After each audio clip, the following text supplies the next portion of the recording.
allegiance to the flag of the United States of America and to the republic for which it stands, one nation under God, indivisible, with liberty and justice for all. Good morning. It's Wednesday, October 11th, 2017, 10 a.m. This is a scheduled workshop for the Curry County Board of Commissioners. Move to agenda item 2, which is adoption of amendments to the agenda. We'll start with, to my left, we have County Administrator Hitt, Commissioner Gold, myself, Commissioner.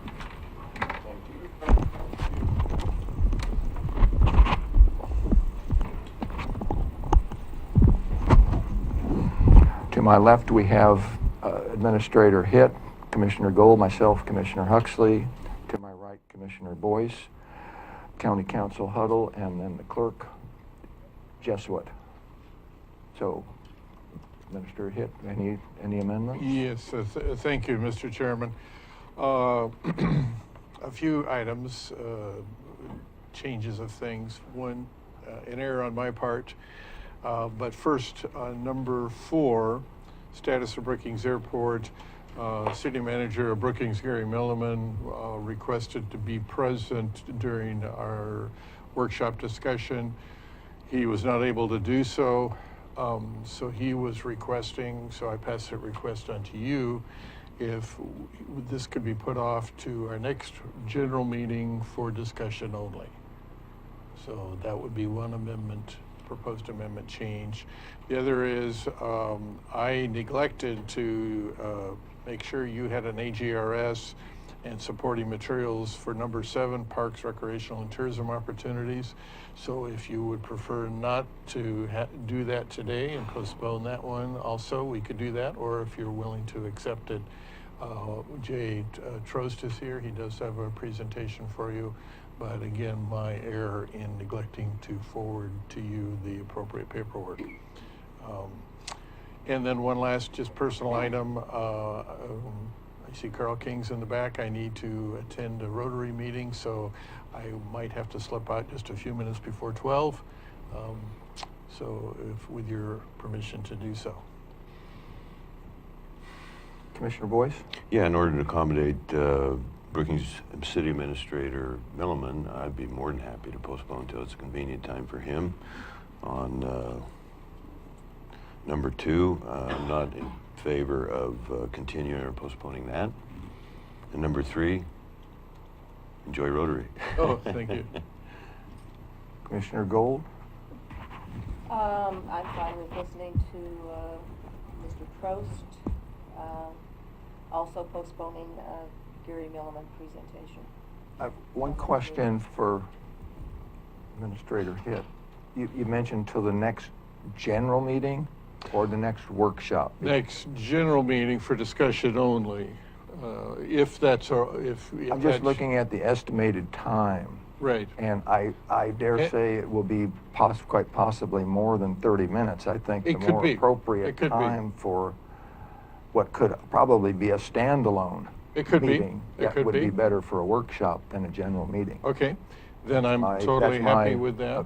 Opinion. If you had 10 minutes or something, that's a different. But the reality, I don't think that's the case. Okay.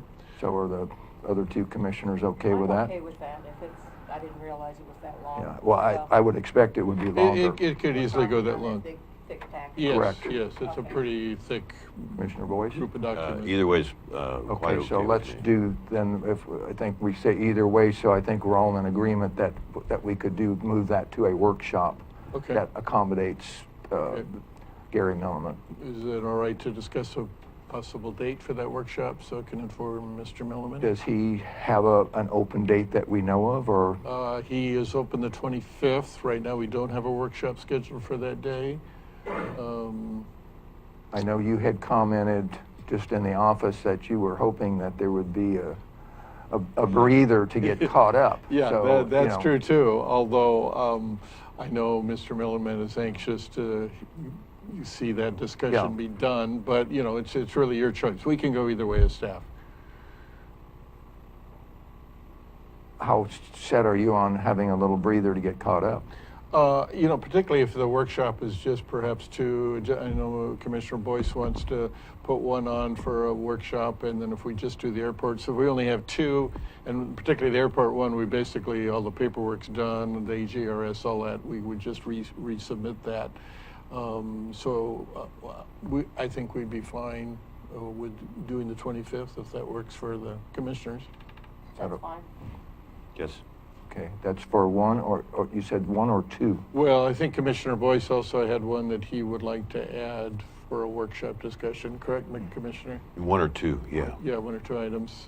So, and again, far as staff is concerned, since it'll be Commissioner Boyce's materials and presentation, I mean, I'm fine with that, but. Okay. Okay. Okay. I think we have Okay. consensus. Okay. Thank you, Commissioners, appreciate it. Next workshop.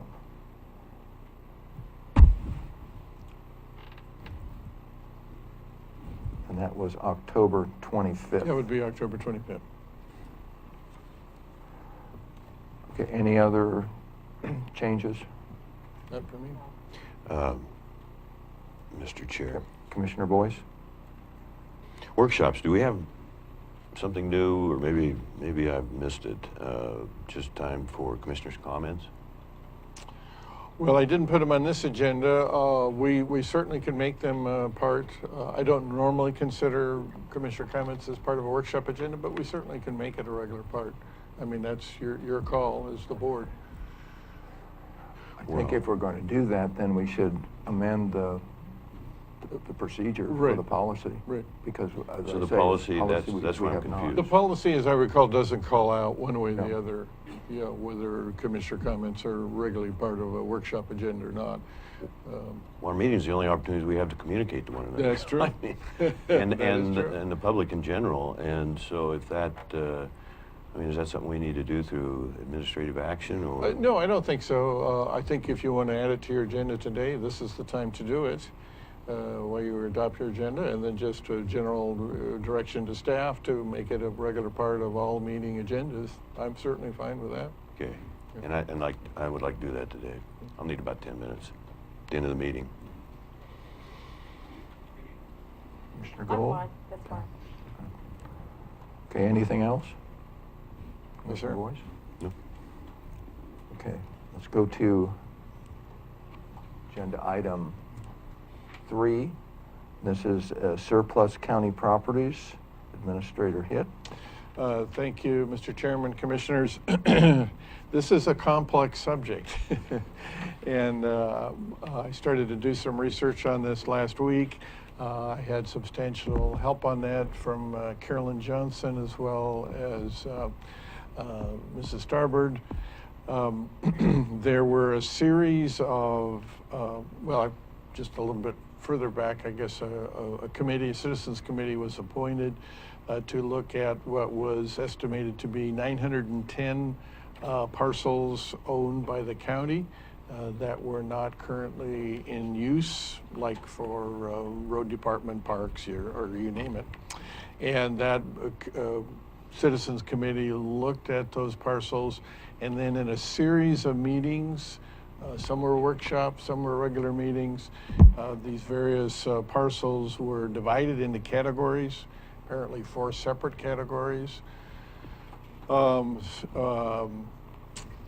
It's a little hard to, and Brenda Starbird just handed me a few minutes ago before the meeting some additional materials I was not able to locate from the file regarding actions that were previously taken by the Board of Commissioners. All of these were in 2016. I think the initial discussion of it was in December of 2015. And regarding property that was appointed to the parks, for future parks purposes. Some was designated for the road department. Some was designated for future sale. And what I have not been able to so far determine from the record is whether any of that was actually implemented. So I'm a little uncertain as to how best to proceed. I know Carolyn Johnson, as part of your packet, has put together some information on at least some of the parcels. So at this point, unless you have questions for me right now, I'm going to turn it over to Carolyn Johnson for information and review of the parcels she was able to pull out and take a look at.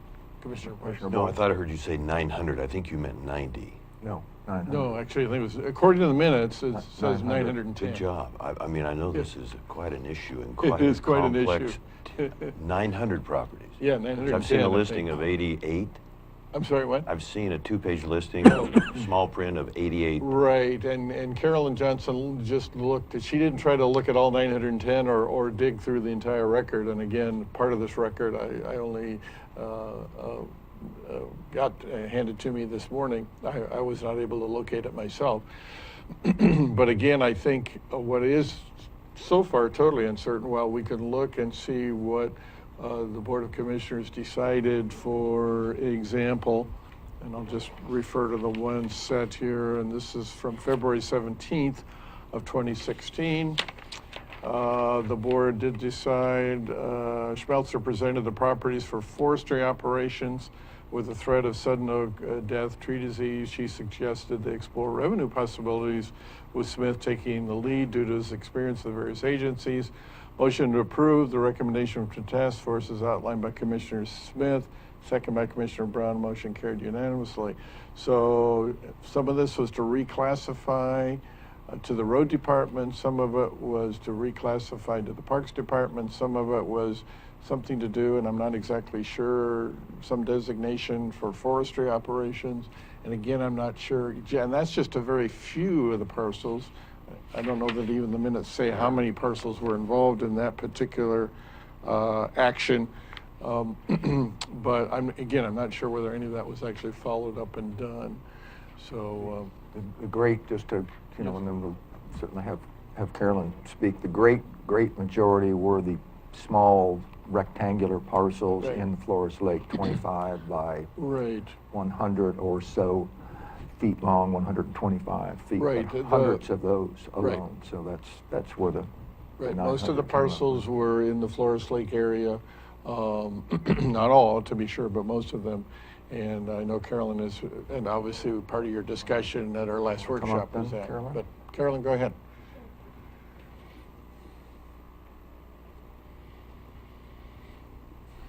Good morning, Carolyn Johnson, Community Development Director. A few years ago, a real property task force was put together. That was the committee that Administrator Hitt was mentioning, and they went through all of these parcels, and they looked at them, and they came up with recommendations. One of your former staffers, Julie Schmelzer, worked with them over the course of, 6-8 months, maybe more, and articulated their recommendations to the board. One of the actions they took that you referenced in February of 2016, I wasn't aware of that. Director Trost made me aware a few days ago of an order that was done around that time that talked about some land that was dedicated to parks. I have a feeling when I find that, we'll find all those other parcels identified too. So just for ease of walking through this, I'd like to kind of separate what happened in February, which I know a little about, and what happened in May of that same year, which I know a little more about. In May of 2016, the board held a workshop here. I watched the video, and there were a whole series of properties presented. If you look at the staff report or the staff information that was presented, there's a couple of charts, and these are kind of in note format. They look like this. And the interesting thing is that it's broken out really based on what was gone over at that May workshop. And one of the reasons we've wanted to bring this forward is because I couldn't find any record of the board actually taking a formal action on all the recommendations of the Real Estate Property Task Force from May 3rd, 2016 onward. So, there's a lot of properties, most all of them are vacant. But I think what the impetus to get us to this point is that there's some properties that are not vacant, they have houses on them. And there's been inquiries by folks saying, hey, we're interested in buying these houses. The second prompt is that one of the categories that the board heard about at their May 3rd, 2016 meeting workshop was there were property owners in the Flores Lake area that not where the big Flores Lake parcels are, the big group, but the smaller group around Boys Cove Park, there's property owners that are interested in some of the vacant parcels there and that would like to make a purchase. So essentially out of these, let's say 10 groups of categories of properties, there's 2 groups that there's folks interested in purchasing. They're either very small and undeveloped, or they have a house on them. There's one in particular, and we've had a number of inquiries on that. Last year, there was also an inquiry, and actually an actual sale of one of the properties, but it was over here in Gold Beach. So that's one sale out of the whole group that the board talked about back in 2016 that has transpired. So what we're suggesting is that you go back and revisit some of these things. The last board talked about this, but 2 of your commissioners have not. And these workshops, I didn't see there anyone, this last workshop that I watched, I didn't see where anybody spoke. It just didn't look like it really got out there to the Western world that this was happening. So what I'd like to suggest is that you consider the developed properties, whether or not you're interested in selling those, and you'd have to do that obviously on a regular meeting. And then also the task of whether or not you'd like to proceed with the sale of those little tiny lots that some of the property owners in the Flores Lake area are interested in. I've received a number of letters from a few folks. I think County Council has heard from a few folks. And so those are fairly small. The rest of the properties, I really think it's worthy of your time to get a general overview and revisit these, not for months and months, because there was a ton of really good time and effort put into this. There was a committee that spent a lot of time. County time on a staffer was spent on this. She worked very hard on this. I've got a book like this that she created that I've been using as my base. And so I think it's down to the end of the funnel now where the board could say, yes, we heard about this. Yes, we think this is a good idea to go in this direction or that direction. One of the things in the material I gave you, I do want to correct. I referenced some vacant property, larger vacant properties around Boys Cove Park that would be, that were like north of Flores Lake Road, as that I had not identified what the board had decided on that. And Director Trost has told me that there's a board order where they made a decision on what to do with that. They wanted to assign that to Parks. So I don't think that would need to be on the table because that decision's been made.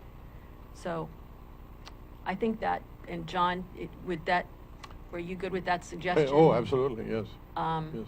I just think it needs to be a little more finite. However, just if we could get a general sense of where you'd like to go today with the sale of those developed properties. There's one on Pine Street in Brookings, and these very small parcels around Boys Cove Park that the Parks Department is not interested in, but some of these properties owners are. So. And one of the questions we would have too, and I don't know if County Attorney John Huddle has had a chance to look at this, but once you've decided or previous decisions have been made and you confirm that you're in agreement with them, that these properties are surplus, no longer needed or desired for public purposes, whether they need to be sold at auction or whether we can list them for sale and sell them in a normal process. And have you, John, had a chance to follow up on that yet at all? Or? Yes. Okay. So the general rule is if they're tax foreclosed, we sell by auction. So that's the first step, is how did we acquire these properties? Okay. If they were tax foreclosures, they go to auction.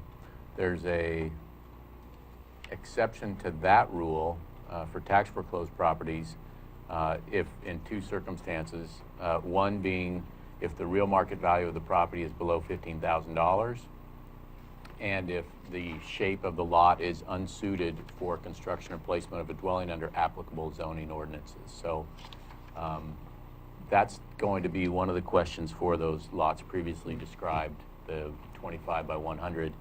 My hunch is they're probably not appropriate for development under our current codes unless, well, maybe there could be an exception. I mean, so that's a question, and then their value of $15,000. So, and then otherwise it's sold by, again, auction, sheriff's sale for tax foreclosed. And we did do one of those. So since the time of that last workshop where the board gave direction, we're going to do check sudden oak death on this, we're going to try to sell these other properties. What I had found out was, again, we had to look at the process, and then it turns out that apparently the county hasn't sold a property in 30 or 40 years or something like that. It was a very long time. What happened, because there's the question of what happens to the money after we sell it. And so what we did is we did more or less a test of an odd piece of property that was kind of a remnant down here. And we sold it at auction. We had one bidder. We got the money in, and then I had to work with the treasurer and the assessor as to how did that money get distributed to all the other taxing districts and whatnot. So instead of doing, 100, we have 900. Instead of doing a bunch of them and then trying to figure out what to do, we wanted to take a test run at one. And we think we've got that figured out. And so it wasn't too long ago that I told the Community Development, Economic Development Director Johnson that we could move forward on selling more of these properties, which may have helped put this back there. The other part of it, so again, I just described two categories of sales for tax foreclosed parcels. First, you do a sheriff's auction. If they're less than 15 and can't be built on, you can do a direct sale. There's some notice requirements and things. But it also, for tax foreclosed properties, and this is something that I wasn't sure of on any of the parcels that we have, the law says that after you have tried a sheriff's sale, and if you don't get a successful bidder, then you can go into a direct sale mode as well.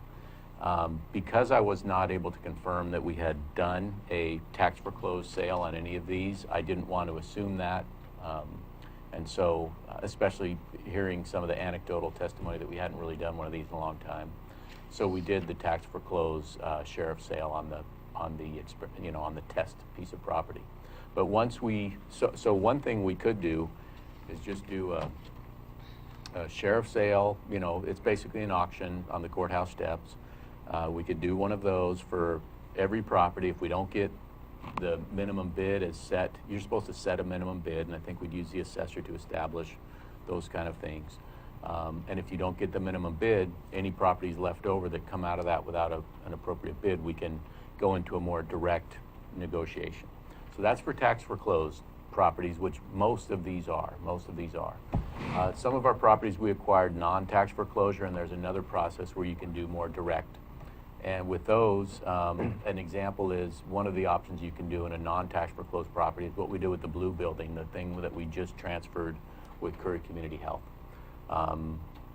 And in those, the typical option is to, when you transfer those, you have to have a tail on it, except for in certain circumstances, the board under, if it makes certain findings, can waive the tail. What I mean by the tail is usually you transfer it with the, to another government entity. You can transfer to another government entity with the requirement that it be used for 20 years for public purpose. That's at no consideration. Or you can do more or less direct negotiated sales with private entities. Again, like Carolyn Johnson said, and I think you mentioned, you make a finding that there's not needed for public purpose and not needed for county reasons. So I think Commissioner Gold had a question. I know the assessed valuation on most homes is lower than the real property value. Would we go for the real property value or the assessed valuation? Well, I think I know what you're saying, but I think the law would allow, I think the assessed value is actually called real market value, if I'm not mistaken. I see Commissioner Huxley nodding, and he's also on our Board of Property Tax Appeals, so he may, and he's taken some training, he may have something to say, but I think usually the real market value under the assessor, and we establish a floor. It doesn't say we need to do a commercial appraisal on all these parcels. I think that's impractical, of course, but I think we would just establish a value, and I think the real market value would be a good starting point and a fair starting point for that. So I guess I'm just concerned about the low ballers Well- getting in and basically taking things. Well, I understand, but that, the thing about it is the board would establish what minimum price they want to receive on a property. So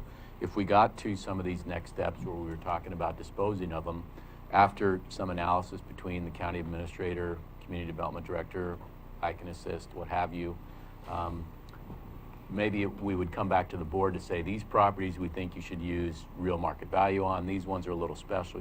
You know, there could, but it would be set, the minimum price is set by the board using whatever information is reasonable. Yeah, for and you. I'm just saying if there's a demand for it, which I think there is on Pine Street, because I've heard of an individual wanting Mhm, that, mhm. we go for a better price. Well, you would set a minimum, and then it goes to auction, and if we don't reach that minimum at the auction, then it can go to the next stage of sales process. Okay.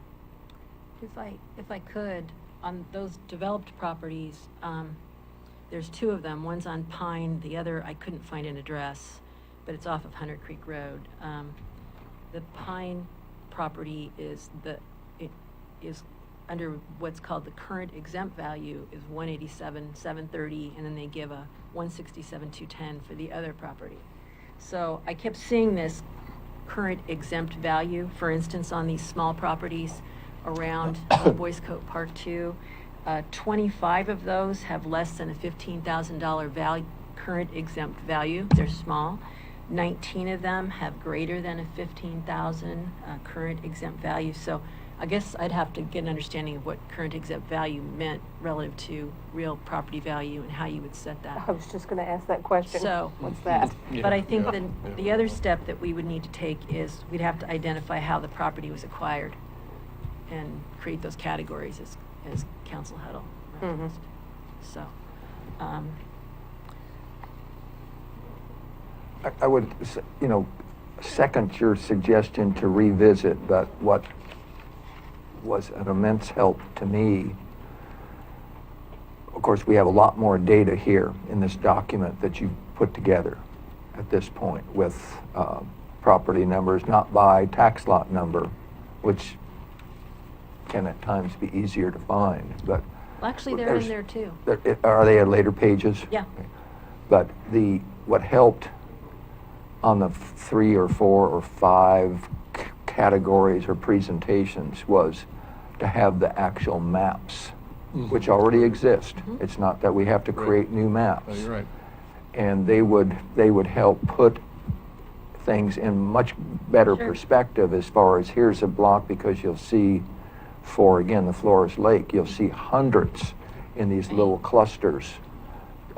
It's just better to see it, and I would encourage, it would be an easy way to come back Sure. and update everybody currently, and in addition to what new information you've gathered, since then. But I would suggest that Okay. as an easy way to bring the other two commissioners and the public up to better speed. Good. May I ask a question? Administrator Hint. Yeah, thank you, Mr. Chairman. May we bring back to you then, and not necessarily your next meeting, of course, but future meetings, a series of proposals, particularly those parcels that we think are most suitable for sale, either sheriff's auction or a direct sale? I would And say it more would be an digestible immense bites. help to everybody. Yeah, more to clear digestible it up, bites. Okay. To more If I clarify. could get a little clarity on that, I think what the suggestion is that you do that in the context of these two categories, the developed property and the property around the Boys Coat Park area. There's many other properties, but we would like to talk to you about if or how ultimately those might be included in a forest program, et cetera. So I just want to be clear, you're just talking about those two categories. Is Or that you would want to at first talk about Yes, those at two, least we because start with that's, those. Right. that's, I would say your call, because there was another group Right. that in these presentations of property that was not on the table for certain things because, you know, it may have been noted for the Parks Department. It may have been something that the Road Department said we don't want to do. So there were smaller lists with those items, with those tax lots grouped also. Right, right. And typically, I think, well, not completely, but more some of the larger parcels, but not completely. There were also some smaller parcels. Well, this has been a real good exercise, I think, to address some of the folks that are interested in some of these developed properties, and to give us some direction to bring to you to next meeting. And the third piece that I'm grateful for is that I've learned that the board back in February had an order related to these properties at the north end of Flores Lake that have been designated now for potential future park use. I've been working on a grant to go to DLCD all week, and I can now include that as part of our list that we would be looking at to include in a Parks Master Plan. So thank you. Thanks for sharing that with me, Jay, that was around. We had that information. Unless you had any questions, I didn't have anything else. No, one last comment, and this is to repeat a comment in a prior meeting that, you know, the assessor had passed on to me a year or two ago that this exercise has been going on for over 20 years. He has a file cabinet with 3 or 4 or more, and this is a long, deep file cabinet. And it went to that point and then nothing. And then it would come back 10 years later or 7 years, and then it would do it again, which is, Well, it's just not, And I no- think we're no close. sales. And no, nothing, Right. nothing. That was- No that was action. surprising to And me. here we are, I think we can proceed yeah. and have action And I think this to could be the do something commission with that, these properties. this commission can be Yeah. the ones that make something happen. I think you're looking at the bottom end of the funnel at this point. So, congratulations.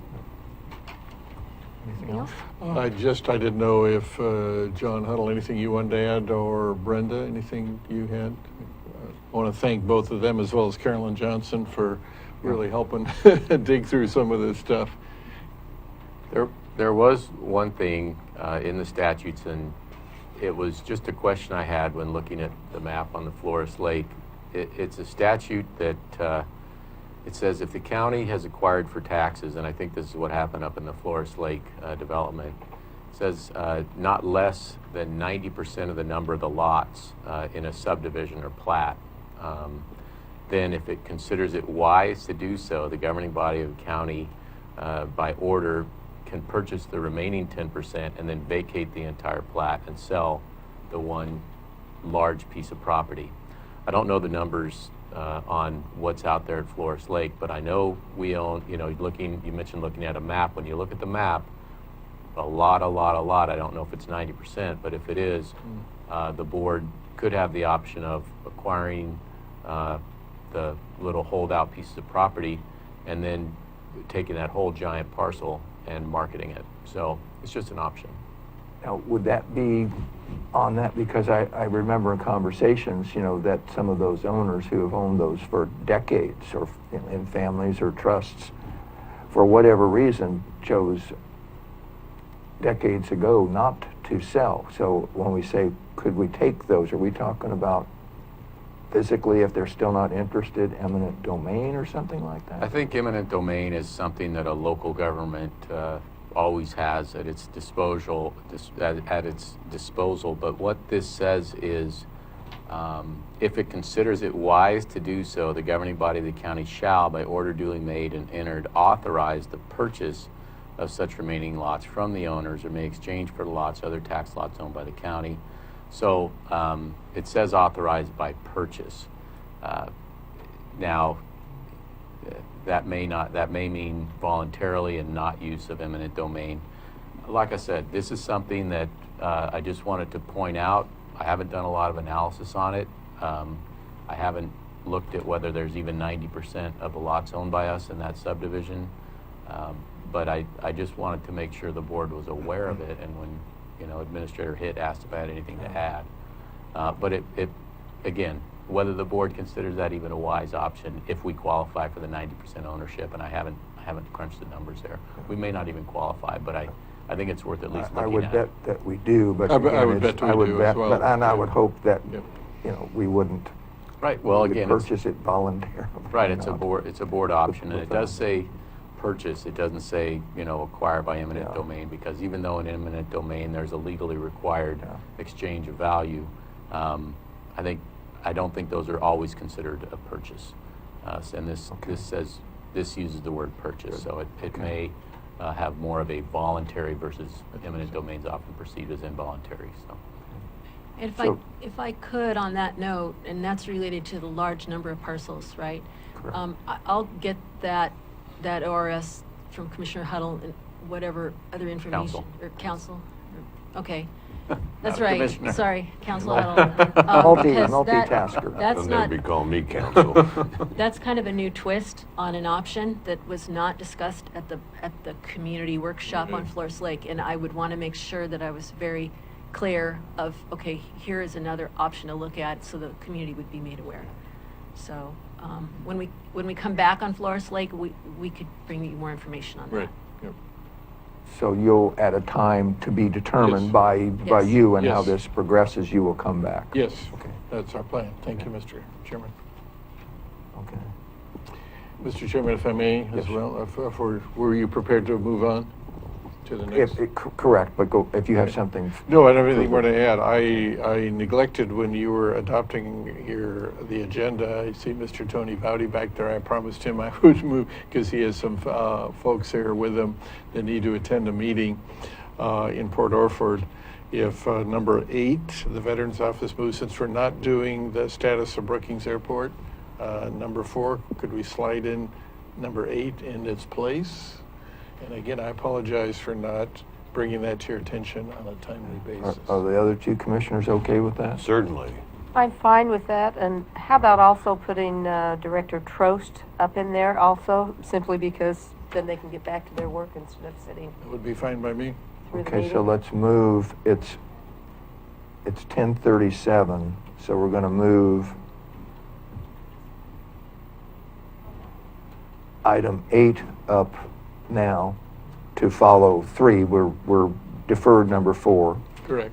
and then 7 to follow what is now number 8. Okay. So, Tony, you want to come up and, Morning, Board. How you doing? So yesterday, you want to introduce yourself just for the Tony record? Bowdy, Curry County, or excuse me, do this every time. I'm County Veteran Service Officer for Curry County. Yesterday at 9:45 is when I actually noticed that this was on the agenda, so I apologize for this. I guess it's just to give you an update on what I'm trying to do with the railroad property versus the property I have across the street. Basically, I'm trying to trade properties with an MOU to establish our new office in Brookings at the old mortuary or WIC building in Railroad. I think it's 917 Railroad. I have 3 other entities that are people that will be working with me in that location, from HUD-VASH to ORCA. I don't know if you guys have any questions or. Yeah, I should add that in your packet is a proposed, it's towards. Yeah, because you asked me Yeah, if I would be able to utilize all the proposed, spaces. it's fairly far down because originally, again, this is at the end. I think it was just Should 3 be pages, page wasn't it? 129, Yeah. yes, thank Yeah, you. a couple of pages. So a proposed, you can see there the AGRS, and then a proposed floor plan that Tony put together of the different offices that are currently there and how they would be used.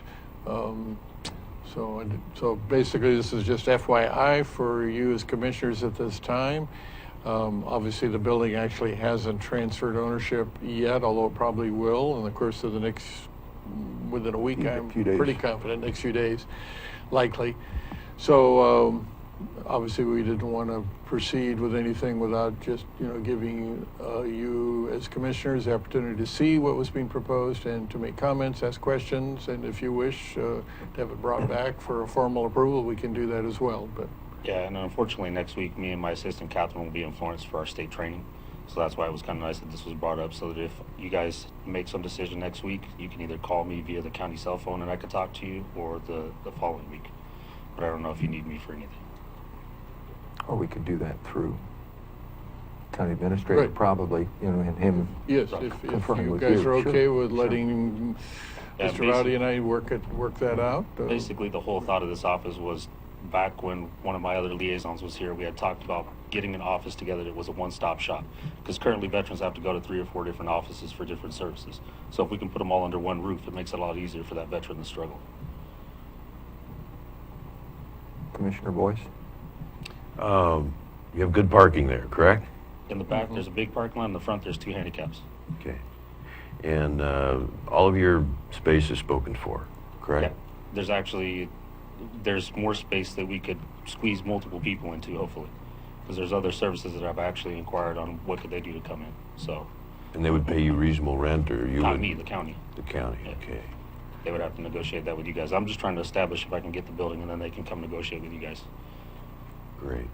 So we might want him, our phone system is slowly but surely improving all the time for calling in, so we could get you that number, and if we do have questions, if you're accessible, that'd be Yeah, you great. can call me on the back phone. Sure.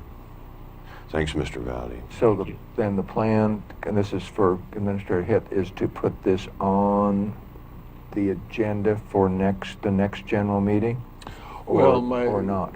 Probably not, unless the commissioners wish that. I would normally consider, at least from my perspective, this would be an administrative function conducted under the overall umbrella or direction of the commissioners. But if the commissioners would like to see this in more detail and formally I'm asking approve it. more on the subletting. Oh, the subletting. Okay, that is Yes. an integral part of this. Yes, right, it is. We can certainly, and I would probably do this, any leases that would be proposed to be entered into, Correct. yes, would come back to you. Because, and then we Yes, define what the actual square Right. footage is, Right. because that Right. goes into the budgeting and assessments, Yes. et cetera, et Yes. cetera. Definitely. And just so we're clear, I would be giving up this building across the street that I'm in and trade for that building. Okay. So I wouldn't have both offices. I'd come check out the blue room once a week up here. Okay. So I still see my Yeah, clients So up there's here. some accounting yes. particulars So, here too, yes, for sure. so it would affect our budget, and obviously, again, yes, any proposed leases would come to the commissioners for Council approval. Huddle? Right, so thank you. And, what I've heard the veterans officer say is that the building would be kind of given to him and he would work those out. But I think ultimately the building would still be the county's Yes. building, and Yes. we'd relocate Veteran Services offices there, and then the county would negotiate with Tony's assistance, acquiring the other tenants. Correct. So it would still, good, thanks. Just wanted to I make sure just that think was it would clear. be pointless for them to try to negotiate with you guys if I'm not there. Mhm. So that's why if I Understood. get my spot, then they would come with me. Commissioner If they can Gold? negotiate with you guys. How does the square footage of the current building you're in compare to the one that you're going to? Probably about 3 times the size at least. Oh, okay, so it's a lot bigger down there? Okay. I believe there's 8 offices. And then, And I've heard that there's a lot more veterans down in the Oh, yeah, Brookings yeah. area, therefore Most you're definitely. serving them better. That's good. Right. And it would also cut down on the need of my assistant having to do so many phone calls and talk to people. We could do an open door where they could just come in instead of having to call to set an appointment. So Mhm. that's when majority of my appointments are daily anyways. Okay. Commissioner Boyce, did you have? Just, was there a reason to postpone this beyond next week, the general meeting on the 18th? Well, at this point, and if you're okay with my giving approval to Tony and his facilities, once the property transfer is complete, for them to go ahead and make their move whenever they're ready to make their move. And then, as the chairman has suggested, and I certainly agree with this, that as others potentially are interested in locating here, as he has, kind of roughly sketched out in this floor plan, then those proposed leases would come to you for approval at later times. But nothing we're doing that's delaying you, correct? Correct. Okay, great. Yeah, nothing, at this point. Okay, thank you. Council Huddle? Thank you, and I think we're ready to exchange the deeds on the Port Orford Blue Building and this building, so we should have, deeded ownership back of that building. And if I'm understanding correctly, then it's just going to be handled on an administrative level with the move until we get tenants to leases back to the board? And confirm the square footage that they are actually leasing the Oh, Veteran certainly, Services also. that would be part of Correct. the lease Correct. agreements. Sure. Yes. But I think And then that's, just decommissioning, or whatever we want to call it, the existing. But for Commissioner Boyd's question, I think he was asking, does the board need to do anything further on this to let this happen? And I don't think so. Good. No, Yeah. no, I think we were in agreement on that. I have one more thing. Commissioner Boyce? Just while you're here, so there's confusion between the new veterans facility just opened up down the way from you. Maybe you could just tell the public and the board here what the different responsibilities are and approaches. It's real similar to the clinic that was there before, except from what I've understood, they have more telehealth, which is mental health counseling via computer. All the same services are there. I use it myself. I've always said it's scrape, bruises, immunizations, stuff like that. They do labs. But if you have any major work that needs to be done, you either go to Roseburg, White City, or Portland, or you go to your local emergency room. I mean, they're not going to give you a surgery there. They're not going to fix a broken arm there, but they take care of medications and other things like that. Do you know how much of a full-time staff is there? I have no idea. Okay, Do you know how many? I know we have 2 primary care physicians there right now. good. Yeah, we have 2 primary care physicians. We have 1 clinical social worker at this point in time, and then support staff in the lab staff, basically. Did you work there, Miss? Yes, I do. Wonderful. Thank you very much. Yes, sir. Okay, anything else? Nothing else, Okay, Mr. Chairman. thank you. Thank you, sir. You guys have a good day. Okay, we'll go Thank you, then Tony. to what is agenda item 7, Parks, Recreational, and Tourism Opportunities. Right. so- Moving that up to follow what was item 8. Correct. So if I may, Mr. Chairman, Yes. just preliminary to Jay giving his presentation. At the state level, there's been a lot of discussion, state tourism, Oregon Visitors Association, Oregon Coast Visitors Association, and several others are promoting what's called adventure tourism. That is kayaking, hiking, mountain biking, rock climbing, those kind of more vigorous activities, I guess I'll say. So one of the things that they are looking at us, which I totally agree with, the South Coast as a whole, and then how can we develop these adventure tourism activities and facilities in a way that effectively enhances tourism. So it's already a big component of our tourism down here. The desire, of course, is to make it an even bigger part of it. So one of the things in discussing that, Tony and I talked about is, okay, what can we do to help him in his role as the parks management, parks direction. So what can we do to make that, bring in new facilities, use the facilities we have more effectively?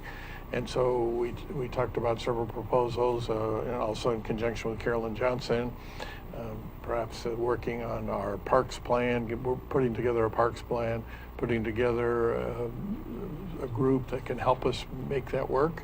So with that, unless you have any questions of me, I'll turn it over to Jay. Well, Jay Trost, Juvenile Director, I think we're done now. You did very well.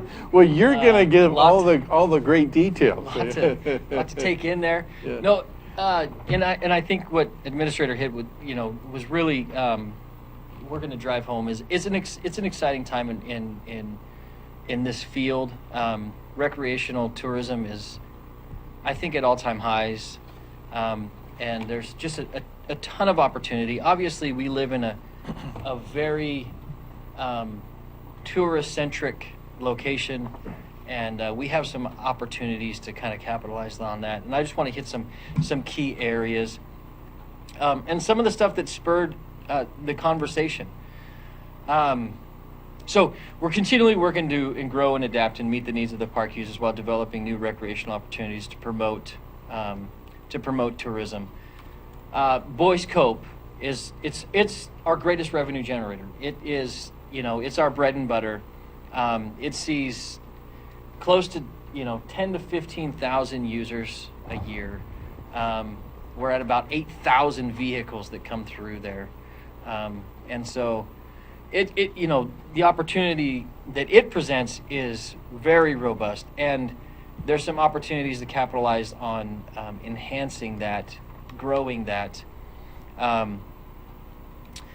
And the opportunity that I'm speaking about is one that the residents out at Flores Lake are very interested in assisting with a sports court, with a multi-sport court with functional use for pickleball, basketball, tennis type of thing. That's what we've been discussing. Their primary focus is pickleball, but we were talking about something that's a little more encompassing. And using one of the other properties that we have there that we planned out for Boys Cove 2 as overflow camping to, incorporate this sports court idea, because when we have wind days out there, park's full, we have no problems. It's the non-wind days when a lot of our recreationalists are looking for other things to do that we don't offer. And so they end up chasing the wind, wherever it heads up the coast or down the coast. But I think with the right recreational opportunities, we could not only keep some of those folks a little bit longer, but attract more of our casual campers, the people who would just enjoy the flat beach access, have some sport courts to go to with some really nice facilities. So that's one of the pieces that we're discussing as an evolution at Boys Cove. So we have a couple of additional opportunities that we're looking directly into right now. We have a property on Elk River. It's approximately 10 miles up the Elk River, about a half a mile short of the hatchery. Riverfront property. It's not large, it's flat, it is developable. It would be a great day use group camp right on the river. It would be very difficult to build out an actual campground there. But a day use camp with some hiker biker accessibility there would be a really good opportunity to move forward with. But we got to keep in mind, we have to create revenue generating properties because we have to operate off of our own revenue. And so, a lot of the times you go to certain places and they have these beautiful pocket parks where you just, they're not revenue generators. They're just really great places for people who can go and casually spend a day or see the area. And we're not really afforded that luxury right now. Because obviously we have a very tight budget to work with. We also have that Pistol River property, which I believe should be one of our biggest priorities. There is no camping between Gold Beach and Brookings, yet I know that I look at the room and there's at least a few of you who commute the same commute that I do every day, and you see the campers on the side of the road every single morning. And it's hard on the state troopers who are trying to manage that. But the Pistol River area is a fantastic property of 40 acres. It would give a lot of those folks who do windsurf right there in the Pistol River area the opportunity to get out of the wind, but only still be a mile and a half away from the surf. And I think we would attract a lot of other campers as well who are just trying to find a spot to pull off and stay for the night. And then we have the Bagnell Ferry boat launch, which it's on the Rogue River. It used to be a very highly used boat launch. We just acquired it. It's in very bad disrepair. It needs a lot of work, but it's one of those things where if we play our cards, and we develop the properties correctly, we could offer a countywide all-access day-use park pass that I think would be very popular among our citizens and some of the visitors as well, to be able to use all these different day-use properties in one encompassing pass. Any questions about that? So now, we get to the kind of the needs and what we need to do to be able to do a lot of this stuff, the vehicle to get there. Well, the number one vehicle is a developed master plan. This is something that, has been one of my more intent focuses, because I believe in business, doesn't matter what it is, you have to have vision. You have to have a 3, 5, 10-year plan. You have to have that roadmap in order to, really reach our goals. And as we get into, you'll see that there is a plan for that to occur. Resources. in order to grow, we got to obtain more resources. Now, the most accessible resources to us are grants. Oregon State Parks is very generous with their park grant programs, and they do offer some opportunities for development as along with maintenance. The County Opportunity Grant is what we usually apply for. That's what's got us our electric and water and our new restroom build out at Boyce Cope and things of that nature. But when we're talking about developing new properties, we have to go through a little different process. And then the path to public engagement. This is one that I'm going to be asking you to kick around and consider on the best way of doing this in terms of engaging the public on these various projects and soliciting some of that information from several of the professionals that live in their county that could really lend to this conversation. And then partnering with local tourism stakeholders, as Administrator Hitt was mentioning earlier, Travel Oregon, ACVA, and things of that nature. And I'll go into a little more depth on that. So master planning. So creating and maintaining a county parks master plan is critical to the long-term success of our parks. And currently, Community Development Director Johnson and myself, she's applying for a grant that will assist with the development of the master plan. It is going to require some public input. And so, we're working on that vehicle as well, on how we're going to get there. But it's very promising. I'm very grateful that some of this money was allotted and afforded to be able to move forward with this, because it is absolutely critical. Resources, as I mentioned before, the Oregon Parks and Recs Department grants and maximizing revenues for our matching funds. That's the big key. The size of our county allows us a very generous 25% match to all of their grants, whereas any county with over 25,000 folks, I believe it's 25,000, has to pay 50% in matching funds. So we're right on that great cusp where we can maximize our dollar, and that's what we've done for the last 2 years. And as I stated before, we got to really focus in and look at these developmental properties. However, part of the grant process goes back to, is it part of your master plan? Did your Parks Committee recommend this development or this searching out of the grant? For the last 2 years, I put NA on both, and have explained ourselves, and they've been okay with that.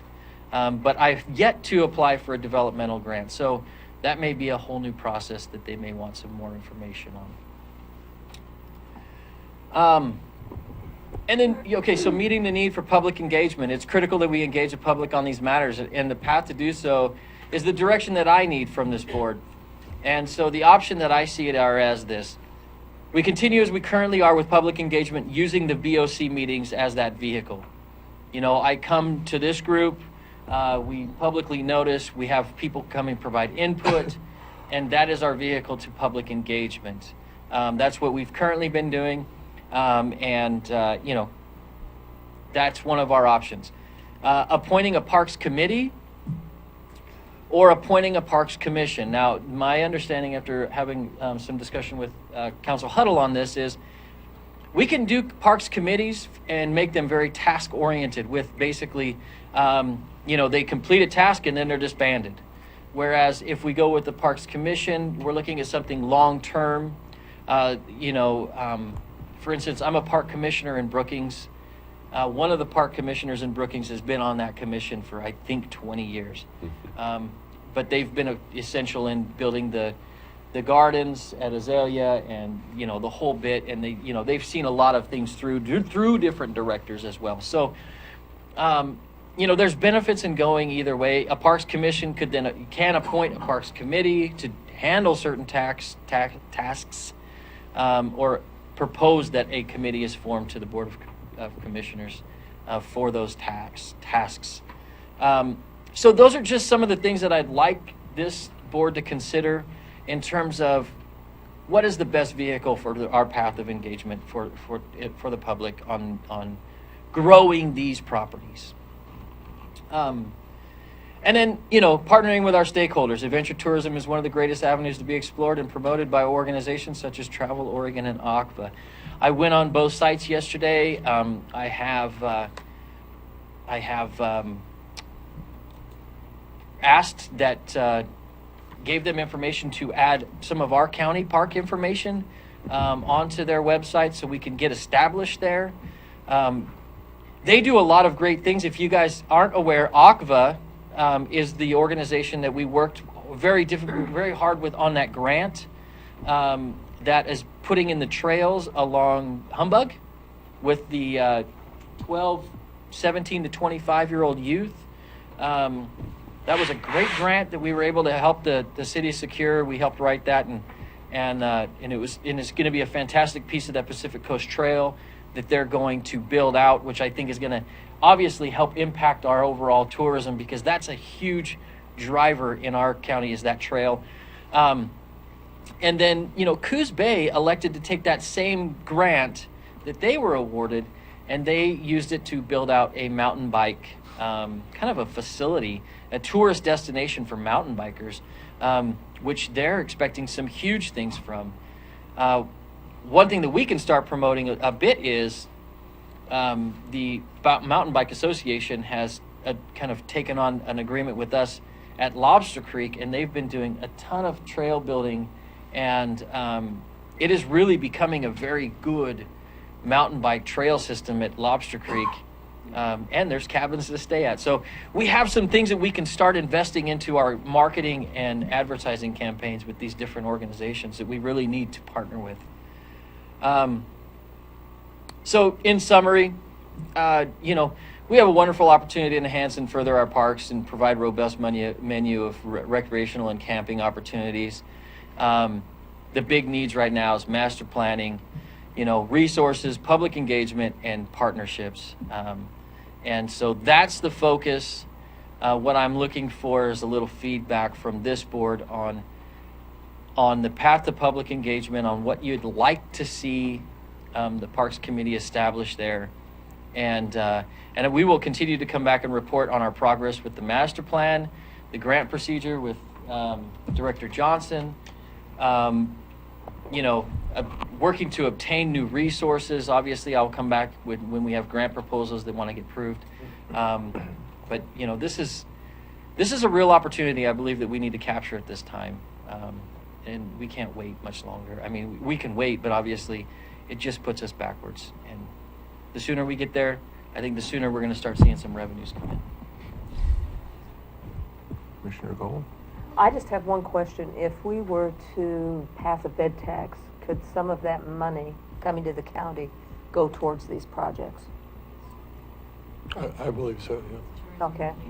And I would need that explained, because I don't think it has to go to tourist promotion, but I don't know about recreational and development. Or facilities. Or It does. facilities, yeah. Percentages, do you recall? Well, it's 70% to tourism promotion or facilities, and then 30% other. Okay. And other would be to the county. General fund, yes. Okay. the other thing is I believe our parks could also be part of charging the tax.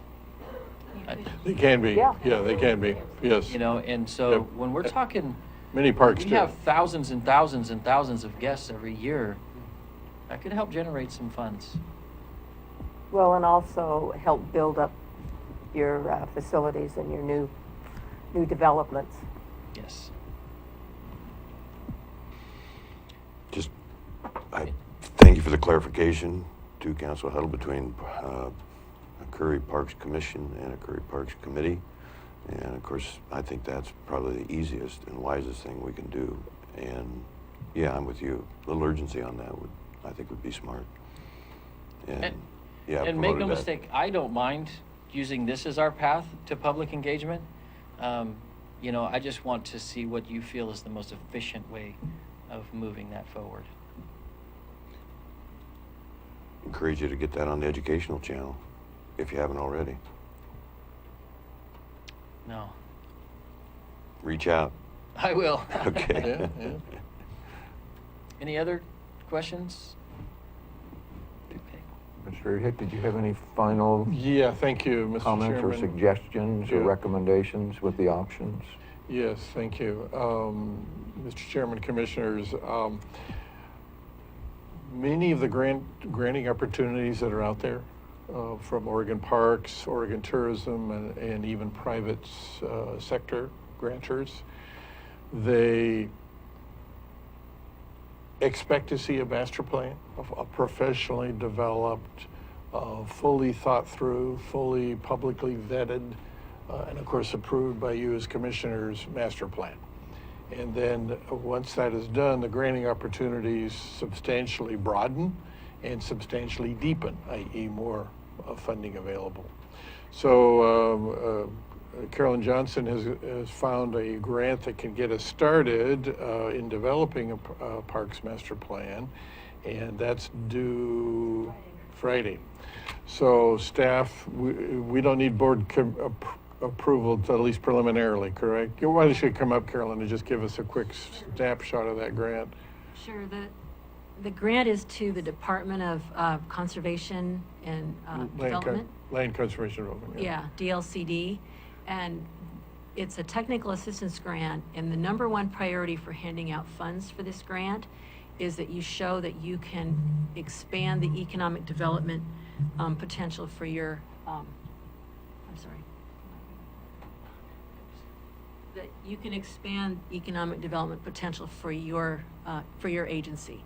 And so when I talked to DLCD and I told them, look, we need to update our recreation element in the comp plan, and we need this Parks Master Plan, what do you think? They were all over it. So we're going to make an application for $75,000, and I think we have a pretty good shot at it. And what that would do would create a mechanism for us to update a piece of our comprehensive plan, which is required by law to have a comprehensive plan. That's more of a planning thing.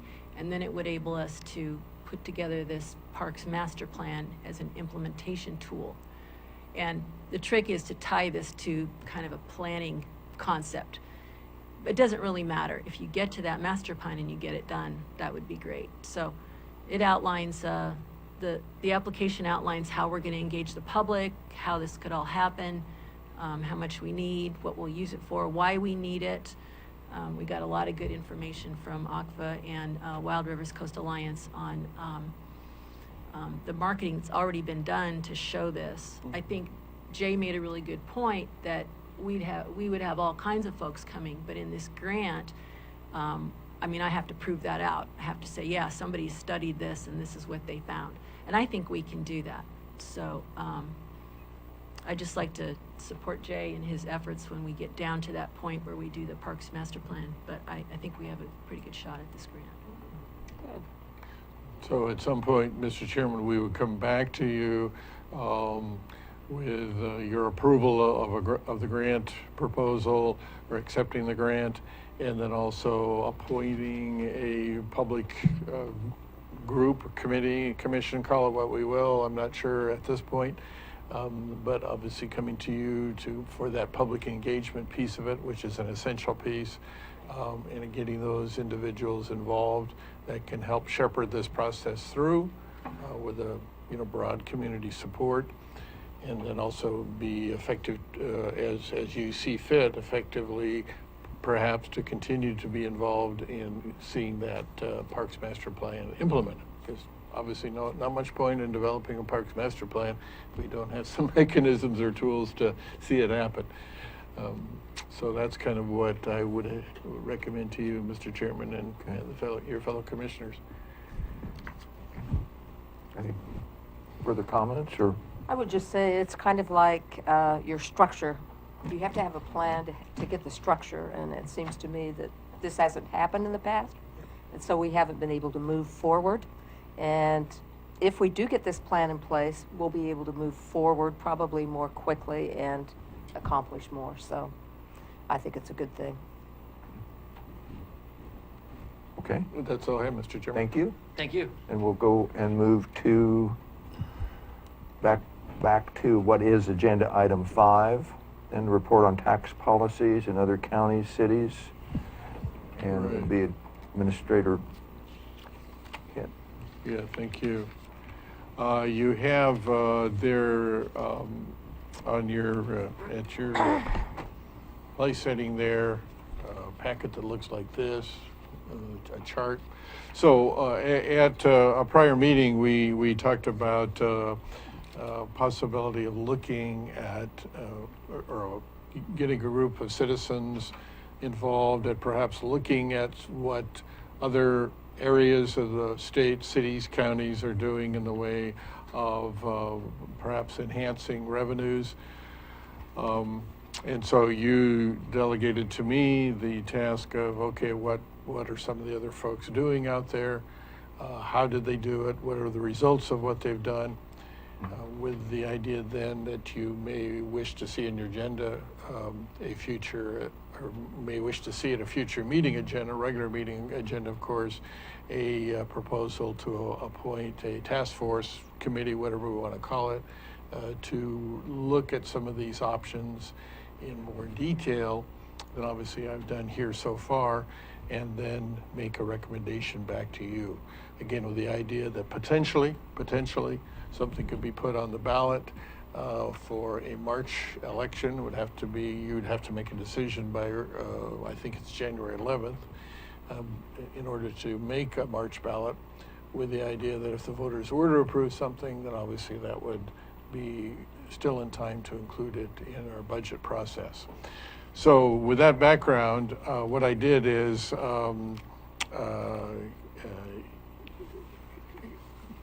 look at, what I have on top here is Curry County sales. So one of the things that was mentioned was the consumption tax. And so a tax levied on certain types of sales.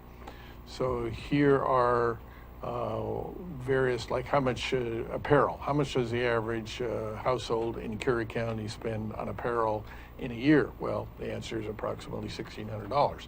So if we were to tax just clothing sales, and the total county sales there are around 17 million per year. If you did a 1% sales tax or 2% tax on apparel sales, et cetera, you'd have a pretty good idea of how much revenue could be generated.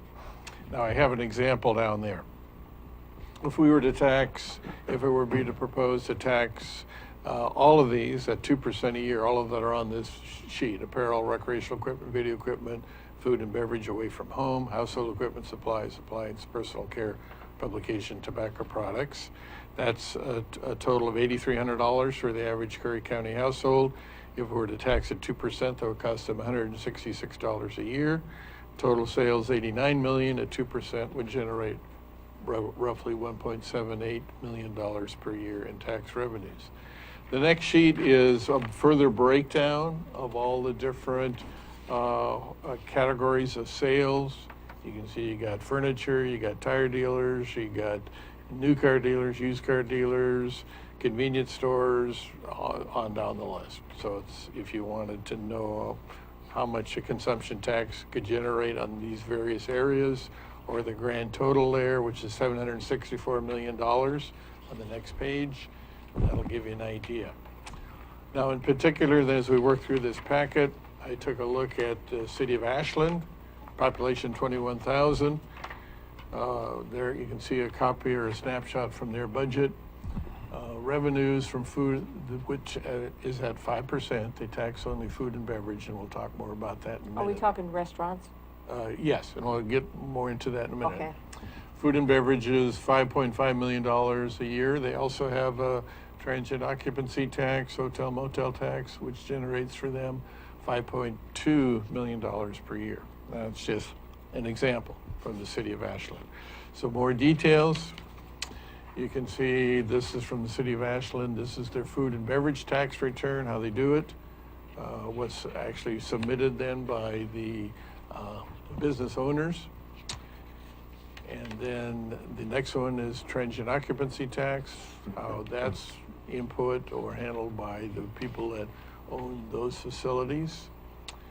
Page after that is how much Ashland generates from these various activities and consumer expenditures.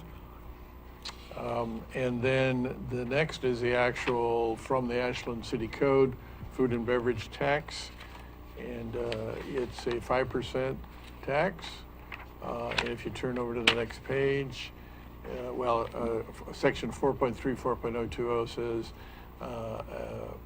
tax imposed except for exempt or tax cap activities. City imposes and levies in addition to all their taxes and fees. A fee on food and beverages sold by restaurants located within the city to the public except for whatever reason, I don't know why, for whole cakes, pies, and loaves of bread and purchased for consumption on premises, and for alcoholic beverages. So then the next page, they have section which is 4.34.020C.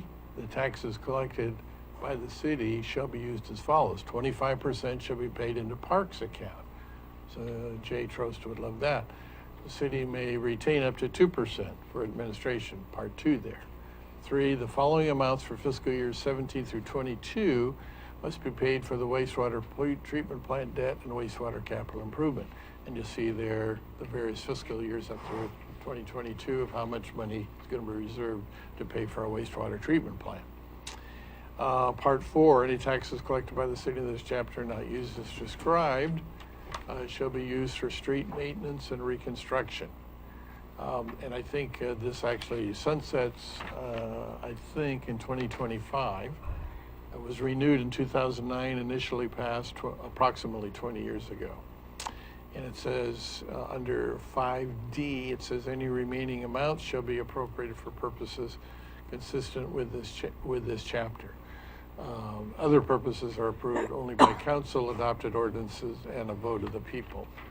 On the last page there, on the back, you see 4.34.030 exemptions. So who is exempt from this? Well, public or private schools, foods, beverages sold in hospital grounds, bed and breakfast, vending machines, and so on down the list, including J, candy, popcorn, nuts, chips, gum, or other confections, but not including ice cream, frozen yogurt, cakes, pies, or other desserts. So the people who want the really sweet things have to pay the tax, and people that are satisfied with not so sweet things like popcorn don't have to pay the tax. Now, how they came up with that, I have no idea. And they cap it at Part K, single food service events located in which restaurants or catering services exceed $5,000. So that's exempt as well. So anyway, that's an outline. There's more. In addition to that, I also took a look at League of Oregon Cities has another on gas tax and transportation or street utility fees. So we can, with a vote of people, levy a gas tax. You can see there, kind of looks like this. Document, one city levies a 1 cent per gallon, 3 levy a 2, 15 levy a 3 cent, and 1 levies a 5 cent. And then you can see what they're used for: road construction, repair and road maintenance, bike pedestrian pathways, and sidewalks.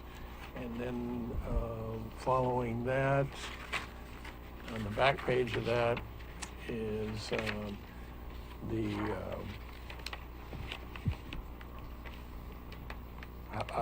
various funds used for, more information on funds used for.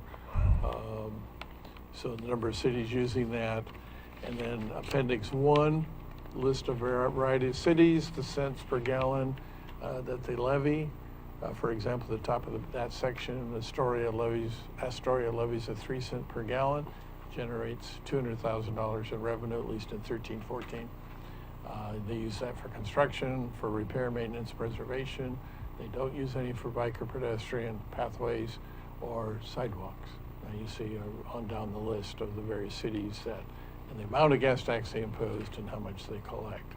And ORS 319 allows a county may enact an ordinance taxing fuel for motor vehicles after submitting proposed tax to the electors, to the voters.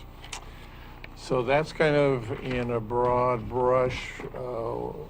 Transportation or street utility fee. I wasn't able to find much about that either on the ORS. For whatever reason, didn't have much on that that I could run down, so I had a chance to punt to a county attorney to see what he could find. You see information there from the League of Oregon Cities sheet of those cities that do have a transportation utility fee, street use fee, and how it's levied. Often it's a flat tax on all property owners abutting a street. Sometimes it's a tax levied on the number of frontage on a street. Sometimes it's a tax levied on, often just on commercial properties, sometimes residential and commercial. I'm not sure what all the limitations and details of that are, but that's yet another option. So there's lots of options out there, generating various amounts of money for various cities and counties, other than the property tax. Commissioner Gold asked at our last meeting about how was Ashland able to get that approved, and I think some of the keys, and talking to a couple of individuals that I was able to get a hold of, was that in the case of the food and beverage tax, that more visitors eat out in Ashland than local, so the tax is going to be paid mostly, the argument went anyway, mostly by visitors. They did get a threat from people living in Medford that they weren't ever going to come out to eat in Ashland because of the tax. And this is actually from the Chamber of Commerce director. I said, well, did any of your restaurateurs notice that the drop in business?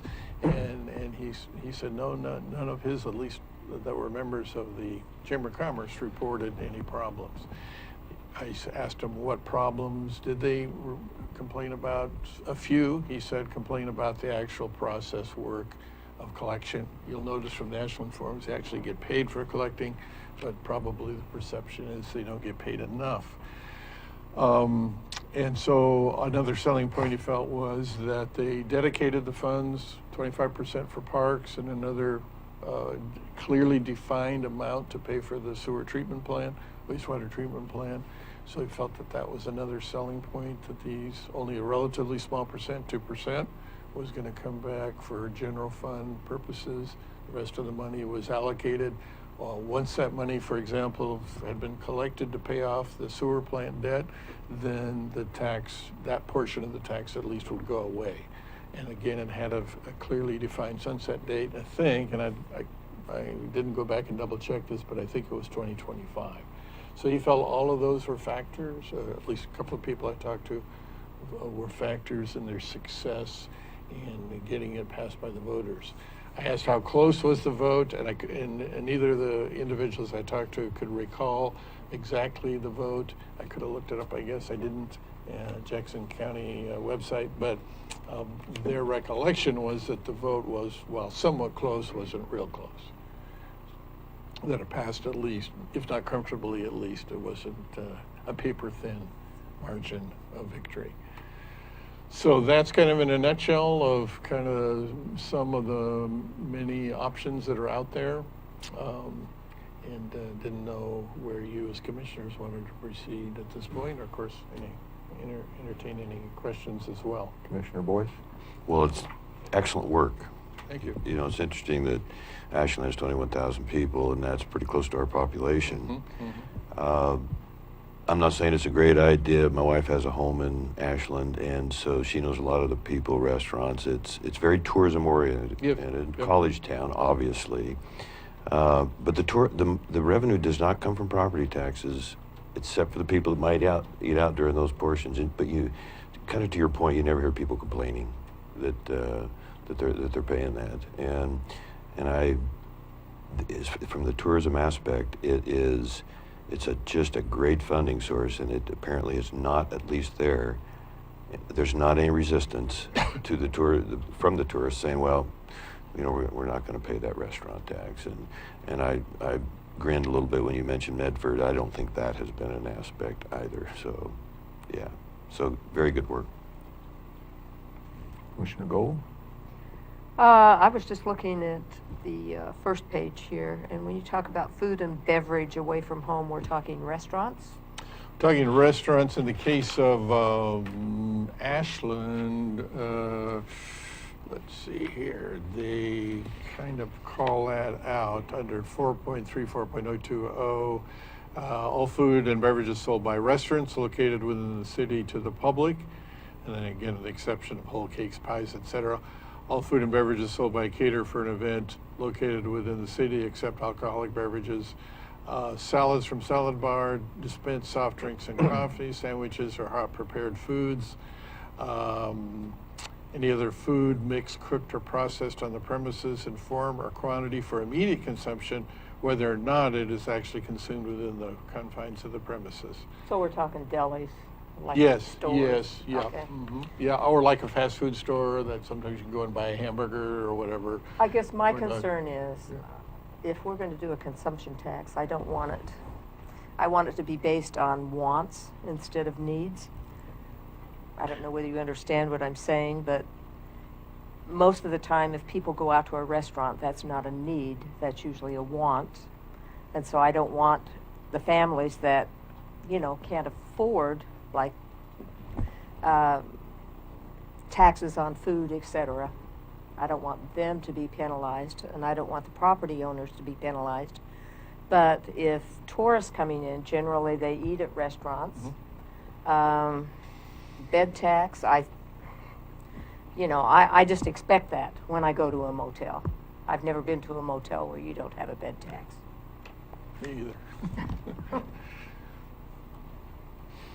You can spend a lot of time on the exemptions and would require a lot of time for the reasons would. you're saying, because every county, every city, every state is different. And I hate to say it, but I think I've communicated this to the board before. I think the state of Oregon will be working towards a sales tax at some point, and then that would take precedent over any other community by state law not being able to develop their own individual or separate consumption tax or sales tax.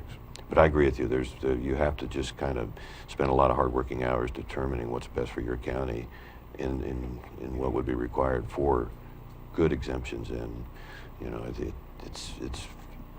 it would be necessary, yes. Commissioner Gold? I also like the idea of them being specific on how they're going to spend the money, and a sunset on this, because I think a lot of times our constituency is saying, oh, you're just going to go out and waste the money. Yeah. And if you have a specific thing to spend it on, I think you would be more able to get people behind you. I would ask, because again, this didn't go out, so the public hasn't seen this. I would ask that, nor had we heard certainly your comments, and Yeah. you've noted through here, well, this is a 5% or this is a, I would ask that, I guess, number one, that you summarize, which I think, with time permitting, you would ultimately do anyway, in a couple of pages maximum, A memo? what you just said to us, Be happy to. that this be put on the county website with that memo when you're ready, Okay. and that it also be at a notice, email notice in the very near future be sent out to the email recipients for the meeting notices, and I think that your memo in this be sent to the press too, to get it out. You know, we've mentioned Ashland. Ashland is a different, you know, and certainly we say no county or city is the same. Ashland is really Different. okay, I don't know. They're different. I wouldn't want to live there, but I look at and I say, well, there's success. You know, I mean, there's no argument. I wouldn't want that, you know, type of atmosphere. But they've been amazingly successful. So they're clearly, you know, the Renaissance fairs and the things like that, the different groups that they pull together. But this is a sale. We can call it whatever we want. It's a sales tax. It is. Yeah. Okay. And the more complicated it is, the more complicated sales tax that it is. But you know, to get this out, I would also encourage that you send it to the press, just for their. I'd be happy to. Just, you know, Are we a little disseminate early for that? to the Excuse pardon? me. Sorry, I interrupted. I'm sorry. But, you know, to get that out, to get public, you know, input back, but I think with a very concise explanation before we just say today that, well, we'll agree to do this or put it on. I think that would be premature to getting it out, getting more notice out with that explanation. Okay. So that's what I would ask. I'm happy to do that, Mr. Chairman. And, you know, hopefully that there would be some, consensus from the commissioners to certainly do that as a next step. Commissioner Gold? If we were to get it out there in the public, then I think when you put a committee together to analyze everything, you might get a wider variety of people there. Oh, I think ultimately, from the people that would be affected, because again, I've done retail before in California, and it's basically, sales tax was a free collection for the state. It was a mandated law to collect taxes, and you were on the hook for all of it, the reporting, the whole works. So there's a lot there, and that was a pretty clean sales tax. This is not. That's true. But the other was a much cleaner sales tax, Yeah, pretty and they much played everything hard. except for food, They right? played hardball on it. As far as you No, stray, no. and Yep. we'll shut your business down Mhm. on it. If you're late in your payments, we'll shut your business down. But it was the Well, tax that's- collection service that the retailers. So Yeah. to your comment, to get things to the retailers, absolutely, for feedback. So that would be my request. Commissioner Boyce? Well, yeah, what we asked the administrator to do, though, is just collect raw data. So if we put this public right now, the word is going to be that new county administrator guy is proposing a 5% sales tax. So we're just not ready yet, in my view. This is open. Anything we do from here on, of course, is open to the public. We need public input. I have a good record on that consistent request. So I just don't know why. We're just a long ways away from saying to the public, it's going to even look like we're pushing a sales tax or consumption tax, and I'm a long way from that yet, that position.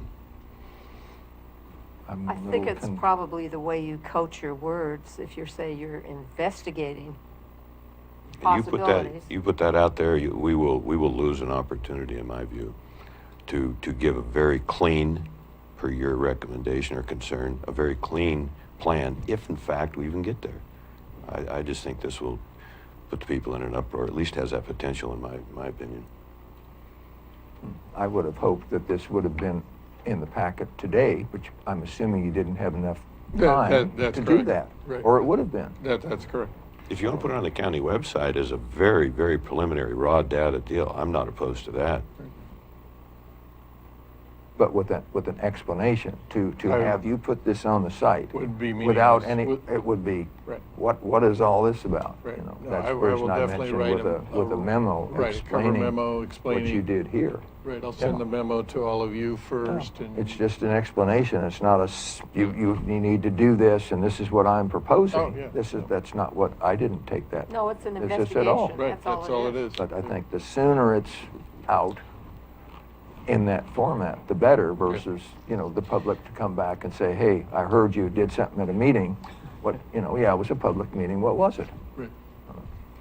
Nothing happened. That's all. So, Just looking at That's- possibilities. yeah, that's the way I take it. So I'm not sure, do we have agreement that, we could direct Administrator Hitt to do He's going to the give memo of explanation and, Put it on the website, you're saying? well, and just get it out to the public. Yeah, this is generally what we're looking at. This is what if we did. I don't see anything devious or anything about it. Commissioner Boyce? Thank you. What I understood you to say was you're going to come back to the board with that memo and have it kind of coordinate with this raw data, which I think is the best description, again, in my opinion, and then we'll go from there. And also put it on the website. Do I have that correct? That you're I comfortable know with that's that? what I Right, that was would be asking, my- yeah. And not putting it in the Yeah. newspapers. Well, no, I'm just saying, but I would, Well- not to put it in, but would you not update and say, this is what just because, the only reason I say that's because nobody's from the press here today that I saw. Okay. Otherwise, I wouldn't even have mentioned that. I think we have a consensus, Mr. Chair. Okay. Let me just Commissioner say Gold? something about the newspapers. They would not, I'm sure, publish all of this. Oh, no. And An the public would article. not get the whole picture. They might get a condensed, slanted version. If we're of what's lucky. happening. Which is not what we want. It's not clear. It's So not we do, we're abbreviated. still, I think, I think I we think we so. are in agreement. Yes. Yeah. So, I okay. understand good. that. Yes, thank you, Mr. We Chair. can debate Commissioner, Add it to your list. I will add it to my list. Yeah. That's okay. Okay, so shall we move to agenda item 6? Yes. Are we ready to? Yes, and I will punt on that one to Commissioner Boyce. Thank you, Board. Okay. I have some handouts here. I'm going to go 2 this way. Mr. Council, it's your lucky day. Take one of each of these. You know what's happening, and I apologize. I would have liked to have had a minute of silence for what's going on in the Napa Valley and the wine country. I'm afraid to look at the news tonight, but as of this morning, yesterday morning, I'm sorry, I haven't seen the news since yesterday morning, but 1,500 homes destroyed, 12 people lost and dead, and over 100 missing. And the pressure on FEMA right now, and it's hard to have a discussion without bringing up the Chetco Bar fire, especially as it relates to Curry County. But FEMA is under a tremendous load, and in fact, because of Puerto Rico, the Texas hurricane, and of course the Florida hurricane, and now the California fire, they've spent about 90% of their funds. And so I don't want to be pessimistic, but as it relates to Curry County, we've got a major mountain to climb to get additional help, and I think we have to be diligent and position ourselves. And I think we're, along with the city of Brookings, I think we're making some good progress there. As that relates to food, and went to a meeting yesterday, and older gentleman give an illustration of. He lived in Wonder, born and raised there, and there was 8 families, and everybody was completely self-sufficient. And so, of course, they thought their kids and their grandkids. And so the terms that come out, of course, I tell the story of my family. My dad's family had 14 total, and they grew enough food for a year round to take care of their 14 and neighbors, and everybody worked together. And so now a lot of people are kind of into the food storage concept and understanding the need for water and just the basic needs. So what happened to our South County food bank, they really got hit hard. And so what I've seen here is a couple different things, a couple different aspects of the food responsibility and food education that we're realizing that if we don't get a lot of help, we are, and I'm not predicting that, I'm just trying to take a responsible, realistic approach to where we are as community leaders. If we don't get that help, then we're kind of on our own, and we need to circle the wagons, and there's some ways to do that. A few years ago, I think some of you, probably most of you, are aware that Brookings lost a resiliency competition through Oregon Business, and the reason was, one of the main reasons was they didn't quite qualify, is that the median age, or the median income, was too high, but they didn't include Harbor, South County in general, as I understand. And that really interests me because that gives the county an opportunity to kind of pull together for what I think is, and through Oregon Business, would be the Community Development Block Grant. And there is a competitive application that's basically going to be available from October 1st on. And the deadline is December 31st. So we're actually sitting in a pretty good position to do a countywide. Of course, 60% of our population is south of Pistol River, and that was where the greatest need was before the Chetco Bar fire. I'm a little bit familiar with the community food projects and programs here in Gold Beach and also in Port Orford. But the little business cards I handed out to you was a couple people from Del Norte working with the tribes, and they're looking for land so they can not only grow food but teach their kids to grow food, the art, the responsibility, the ups and downs, And so that's kind of a different aspect, but it does relate to, as communities, and I'm very interested in this because I've had a lot of garden experience over the years, more failure than success, of course, but it's been a neat thing, and it's something I have 8 grandkids. I'm always concerned that they won't know the difference between a corn seed and a petunia seed. So it's something the old timers just, the gentleman that lived in Wonder, he basically reminded us that in a fun kind of way that, yeah, back in those days, if the people weren't self-sufficient and really weren't on the ball to plan for their food security, then they had to rely on the neighbors more than the average. And so back to the pressure put on the Brookings people. Most of the volunteers down there, by the way, right at about an average age of 65. And so they just did some tremendous work, a couple thousand meals a day. And this program here is something for my commissioner comments towards the end here. So I don't have anything other than what I've handed you out, or handouts.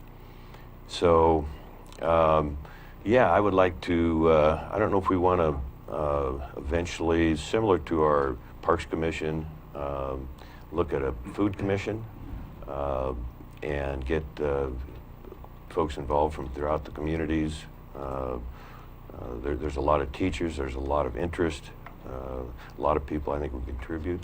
And so in the interest of our workshop today, I think it's something down the road that really has merit, and I think would have a lot of interest and would position us to be better able to take care of the folks that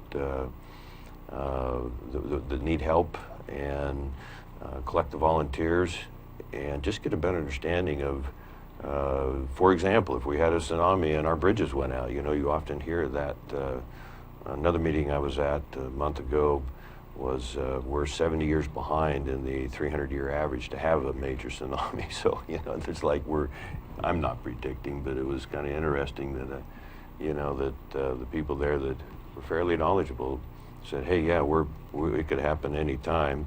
The last one was actually in January of 1700, not 1701 or 1699, but 1700.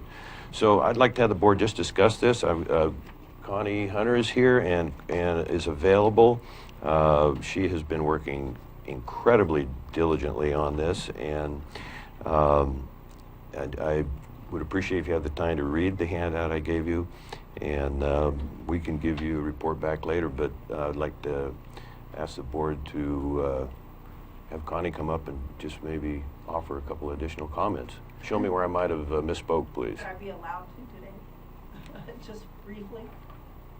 Yeah, thank you. Connie Hunter, Curry County. If you'll look on page number 2 of 8, you're going to see services delivered, snack packs, and daily food opportunities. We were able to come up with numbers in association with those. We had not been able to cost out all of those expenses prior to me filling this out. And supposedly before noon today, another set will be brought, and I'd like to resubmit this document because where on page 3 you're going to see costs incurred as a result of the Checo fire. Since we were able to add those 3 sets of numbers beyond what we had before, it brings our total closer to our original prediction, which was $19,200 that we actually were costing the fire.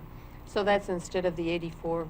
Yeah, and what happened was, Commissioner Gold, was we were able to look at numbers in three ways here. The past, the present, and the future. What we used in the present, we had to actually go into our reserves. So we had to take from our resources. Then we had to develop new resources and use the things that were coming in the short term. And now we have a prediction on the other things, the other expenses that we're going to have coming up in order to get our food system where we would like to see it. And you'll see anticipated food system capacity building expenses to be incurred at the bottom of page 4. And I think that's really important from a standpoint of saying these are the very basic things. But we still can't, even in this projection, address what's needed for food storage. And that was the one thing that kept coming up. We don't have a plate. We can bring all the food we want into Curry County to support our food bank efforts, but we have no place to store it. So as a result, then all these satellite storage areas were in the middle of dealing with a natural disaster. We weren't just operating in the food system, we were building the food system. And that meant finding places to locate that extra food where it had to be stored. And we looked at raise and we looked at all kinds of things. Finally getting to that point where we know the best case scenario for our food system is very simple. We need to have a place to store that food, and that's what this block grant would do. Thank you. Connie, did you ever, in that, even up to this date, did you ever total up the number of meals you actually served? It's hard to determine meals that we serve, but it's about approximately 50% more than we normally get. We're still than we normally have to provide for because of more people, and that was daily appropriations. But then we had food boxes, which food boxes doubled, and in some cases where families were completely evacuated, they had to have weekly food boxes instead of a monthly food box. So we had, and so those food boxes, that's a tricky statistic because food boxes can be for one person, or depending on how big the family is, the family unit, you might have 8 people. And then, we did unusual things like being told that we needed food boxes up on Gardner Ridge. So we packed what we thought we could give out and what made sense for the situation, but how to actually count those as individual meals, there's just really no way to do that. What we can tell you is that 72,900 pounds of food was distributed in August, along with 52,800 pounds of water. In September, we distributed 56,700 pounds of food, and September water was 6,245 pounds. So, it was simply by coincidence or by divine intervention, whatever you want to call it, that 19 pallets of water were mistakenly ordered by Grocery Outlet. And we were called and said, it was put to us, we have 19 pallets of water. You guys are probably going to need water. It was a mistake in our inventory. What can we do with it? We have to give it now to a food bank or a nonprofit. So we had 19 pallets of water. You can't imagine how much that is. After unloading about almost 4 pallets of water, the Coast Guard was called in. So to say that we know how much food or per meal, no, we can't give you those answers. It's just not that simple. But when you total up August and September and you say 153,891 pounds or somewhere about that was distributed in food, and total for both months 62,945 pounds of water, you have a pretty good idea of what was happening over there.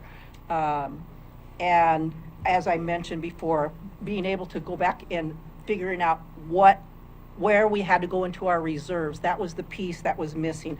That as soon as the new handouts show up, it'll accommodate that. I'm sorry. No, I just have a couple more questions.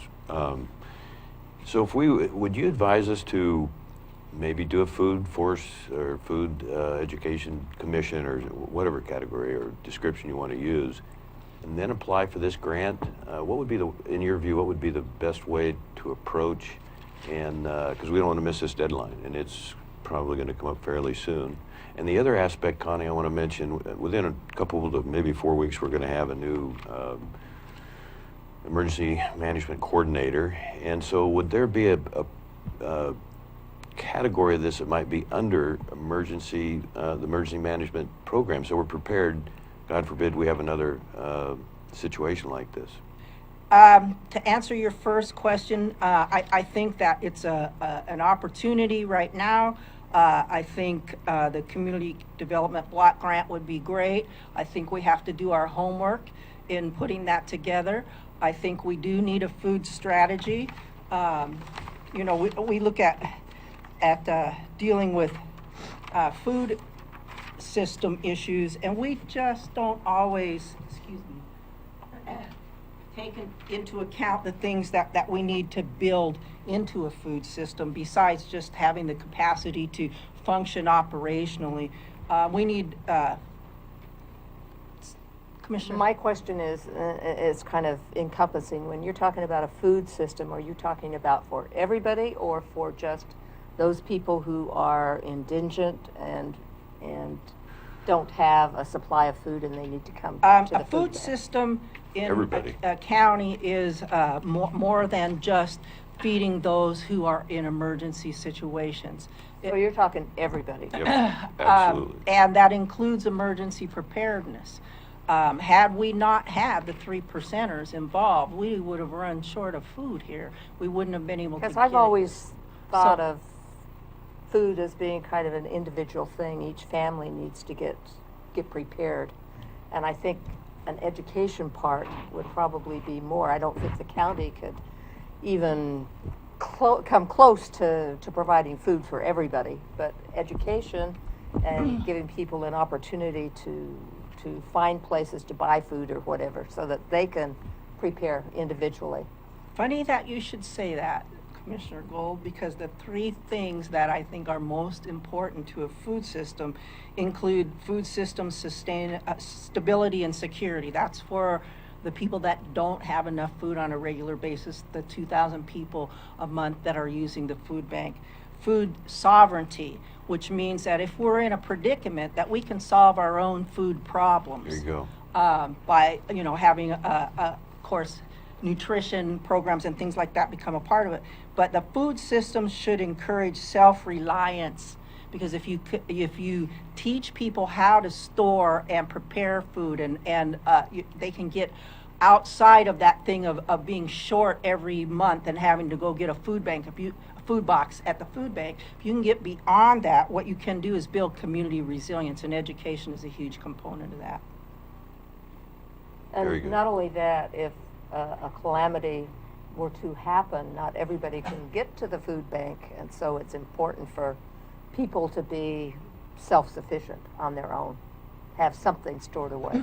Well, and for the food bank to take on the initiative like we did during the Chetco Bar fire, what happens if the food bank itself is in jeopardy and we have to have that food somewhere else? Well, we were True. able to commandeer from Bernie Bishop Mazda a large flatbed truck, and so we had no storage, but we put it in there with two ideas: store it and move it if we have to in a predicament. So I think when you bring this down to a smaller level, say neighborhoods getting together, it's probably more efficient in the long run. I think it's a combination of things, Sue. We have to work better as neighbors in general.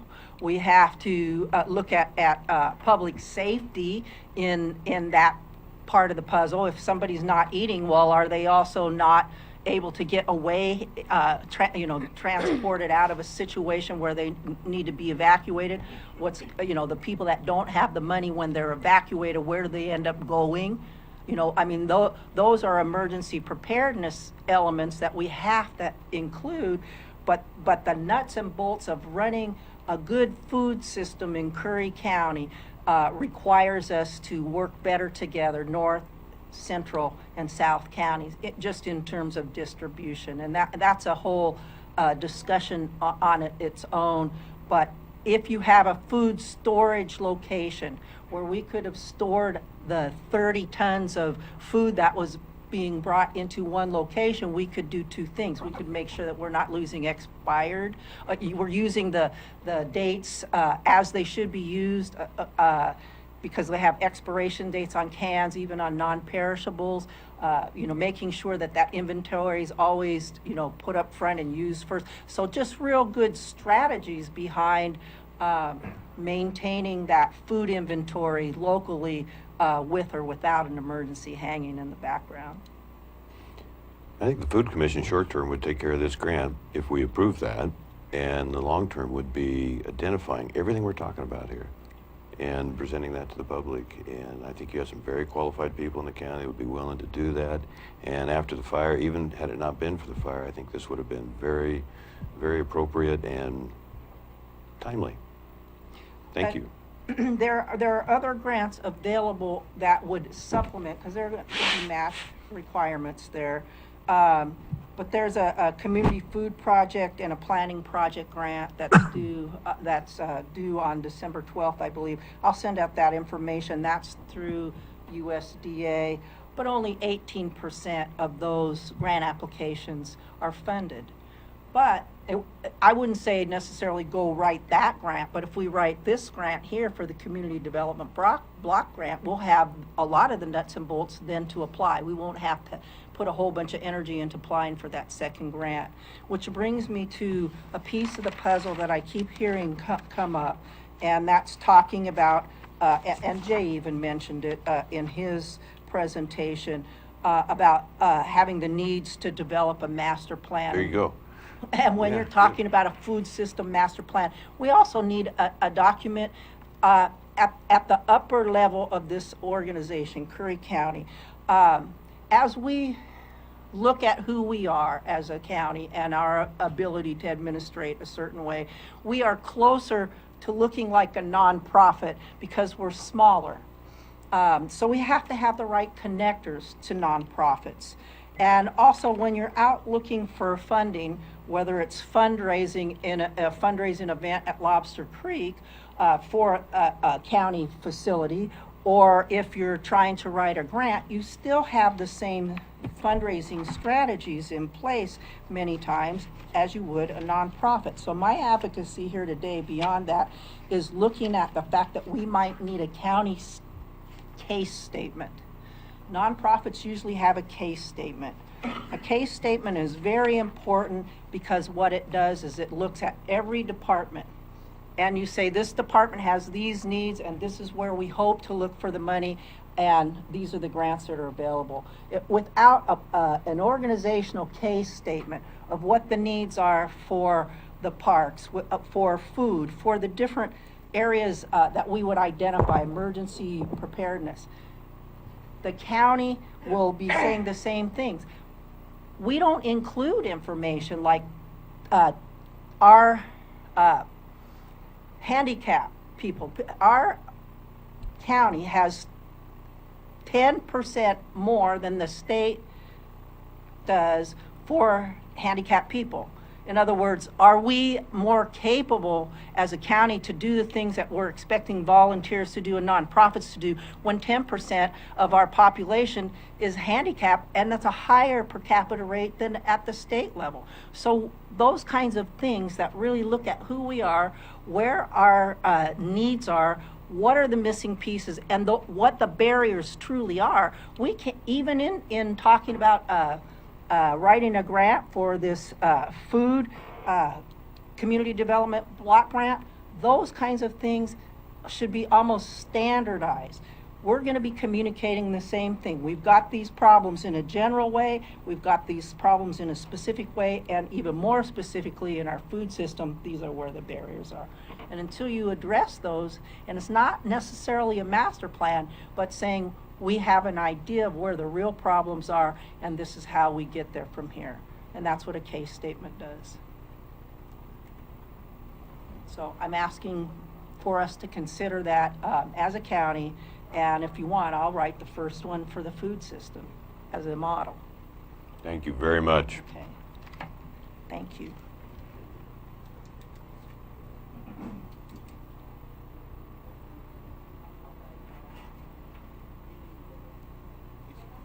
You still have the floor. That's all I got. Thank you.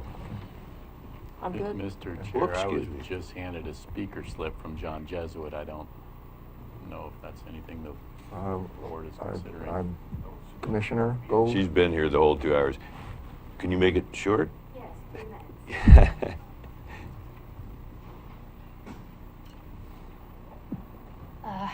My name is Kelly Currens, and I'm here on behalf of myself, pertaining to the property of 438 Pine Street in Brookings. I was kind of expecting this to be more of a dialogue than a presentation, so sorry about being ill-prepared. I am looking to start a life in Brookings because I just graduated from Oregon State University with a wood science degree that brought me down to Brookings for South Coast Lumber and Pacific Wood Laminates. I'm here for the long term, mostly because they're grooming me for management, and I'm mostly just here to start a life, and because of a small amount of college debt and the housing bubble that's in Brookings, I can only afford so much. So I was looking for a fixer-upper because due to my family support and just my overall background of, construction, that's all that's in my budget is a fixer-upper, and that is what Pine Street is. It's been vacant for quite a long time, as far as the neighborhood has been mentioning, and it actually went to a sheriff auction, and then it didn't sell. This is as far as the neighborhood has mentioned, and it was actually offered to a neighbor close by as a home office for $15,000. So I've heard that the offering was pretty low, and yet it's still vacant. So I would just like to be pro of it going to another sheriff auction instead of a direct sale to another foundation or organization. So that's all I have. Welcome to Curry County. Thank you. Did you have any No, I don't comments on have- that? What was the address?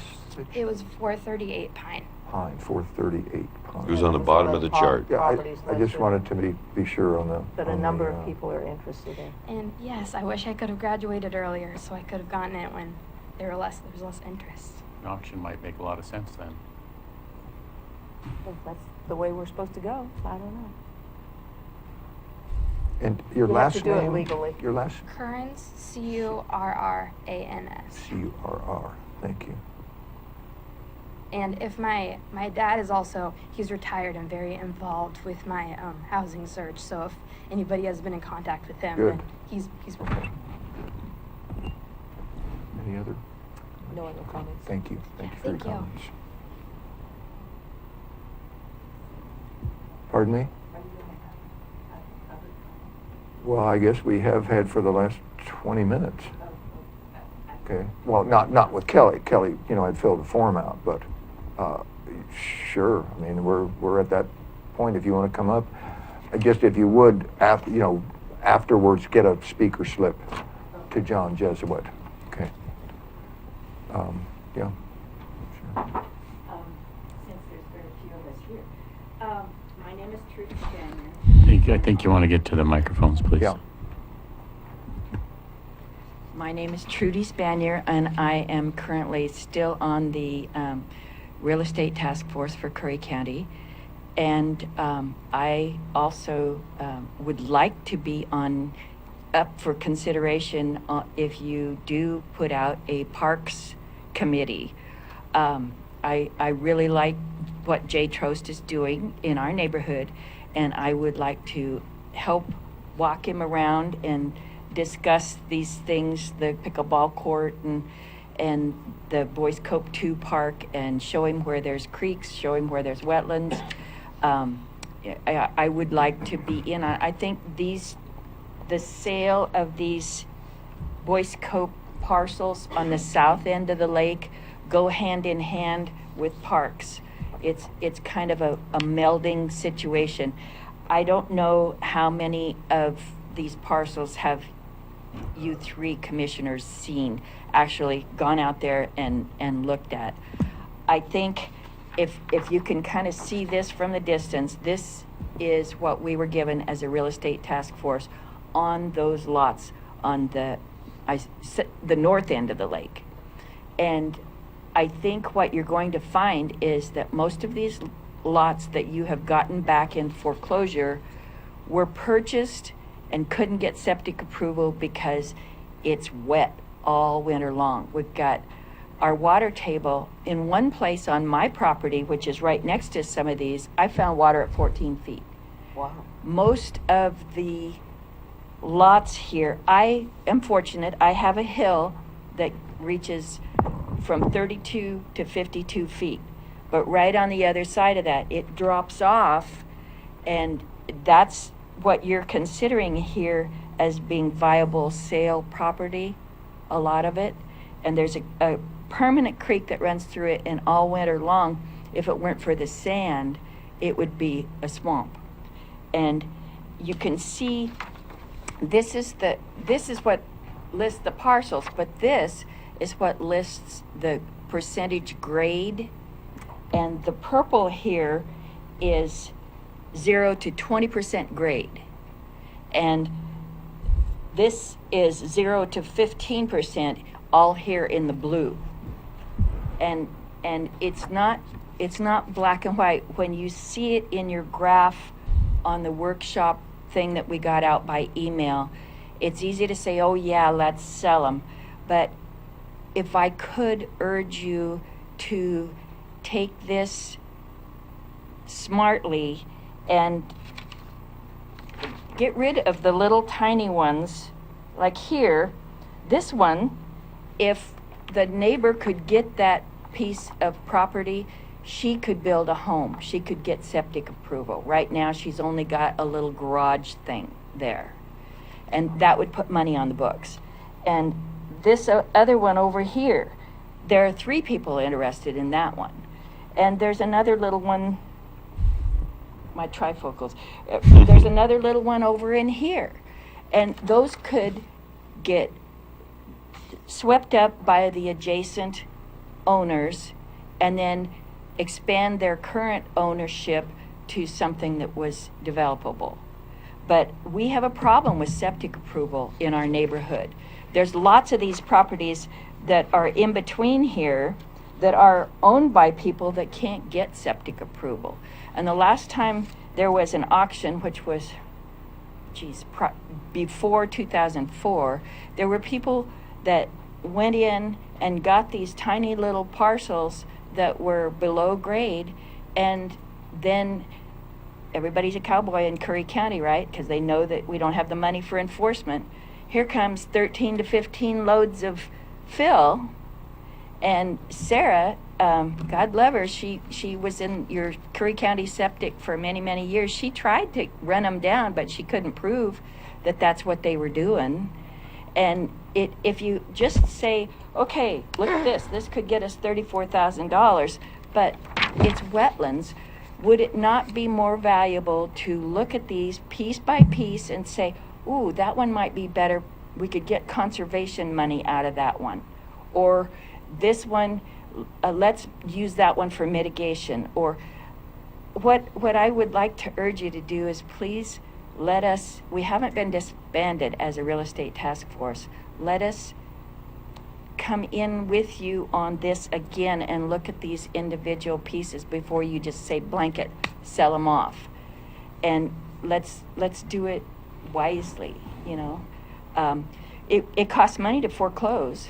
So if you sell these off at auction and it goes for just a little bit of money and these people come in and can't get their septic, you're going to end up spending the money that you just made. And we could look at these individually as to whether you got them on a foreclosure and you'd get all the money, or whether you'd get 6% of it if it was actually sold. So I would love to be asked to come on the real estate task force again, as would Bill and as would Chris Hawthorne. I haven't asked Barbara if she's still in on it, but we would love to be called in on this. And I'm volunteering for the Parks Committee too. Commissioner Boyce, you have your hand raised. Thank you. Just a quick question. Do you feel like there's a property owner neighborhood movement up there, or even an interest to buy some of these properties so it can't be developed and kind of keep it the way the 500 acres or 700 acres is? No, I don't think so. I don't think so. Most of the people You heard- down there think it's all okay as long as it's done well, you know. What's done well? That you don't get a bunch of these outside people that are going to come in and just mow down all the timber and then let it go back for. Well, no, I'm not talking about that. I'm just talking about if some of these little county properties were developable, or if the neighborhood said, well, you know, we should just buy them because that keeps it quiet here, and the county needs the support. I just wondered if, I was just sensing that there might be a little bit of movement there for Well, some of the neighborhood. There are a couple of people that have money down there. Not me. That's what I'm but- saying, kind of an eclectic deal, but I won't bore you with that. I mean, Yeah. it might be something that's possible at some point in time, but it is a sacred, quiet neighborhood, It is. and so I understand that you know, almost anything might be met with resistance, and I don't think so. okay, thank you. I don't think so. Everybody loves how the park is developing at the moment. Okay. There's, I spent the day with Jay the last time I was down here. There's things that we could suggest, Sure. but I don't think it's something that they want to close out the outsiders. No. There is a consideration, however, that there is only one road in and one road out, and it's a 2-lane Willow Creek Bridge that is going to trap everybody down there, and we have an elevation of less than 30 feet, most of it. Mhm. You know, so there is a consideration for the Willow Creek Bridge in that, because the more people you bring in, the more people you got to worry about getting out if there is a 9.0 Cascadia event. But I think if I could, I'm begging you, please let us help with this rather than looking at a typewritten piece of paper and saying, yep, sell it all. You know, let's look at each piece here and what it would best be, what is best use. Okay. Thank you. Thank you. I would encourage, back to comment to Kelly, or a suggestion, if you have not spoken with Carolyn Johnson, I would encourage you to do so, for sure.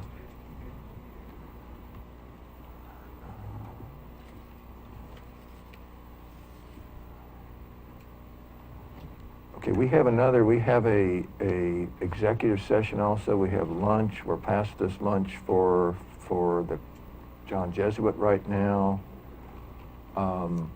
Commissioners, we can take lunch. We can come back after, but we do have to take lunch. We're already, 12 minutes. I know Commissioner Boyce, you had some additional I think comments. I need less than 5 minutes, so maybe 1:15 or something. It's up to you, commissioners. Commissioner Gold, Commissioner Boyce, you tell me. That's fine, do your 5 minutes. We're timing you, starting right now. Do it now. Okay, so you want to do it now? Yeah, let's just do it. Jetco Bar Fire, almost $70 million to fight. Mr. Charles, if you want to, I think you were able to read that a minute ago, but basically this document is the most recent. It's about a six-page document that the Forest Service put out recently. And they continually reference heavy fuels. And so in the interest of their lack of dealing with this, years gone by, months gone by, you know, it's by their own admission that the heavy fuels were part of the equation that brought this fire. Thank you, Charles.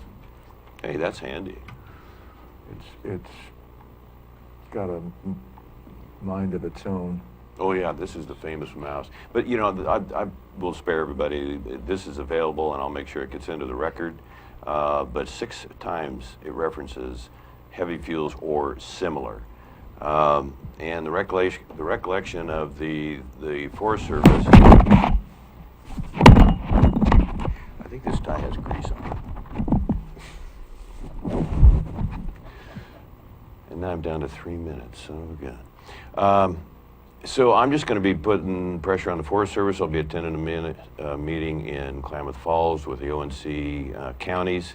And I had a meeting Friday with 4 other commissioners from the Southwest region. The only county that wasn't there was Coos County and, also Lake County.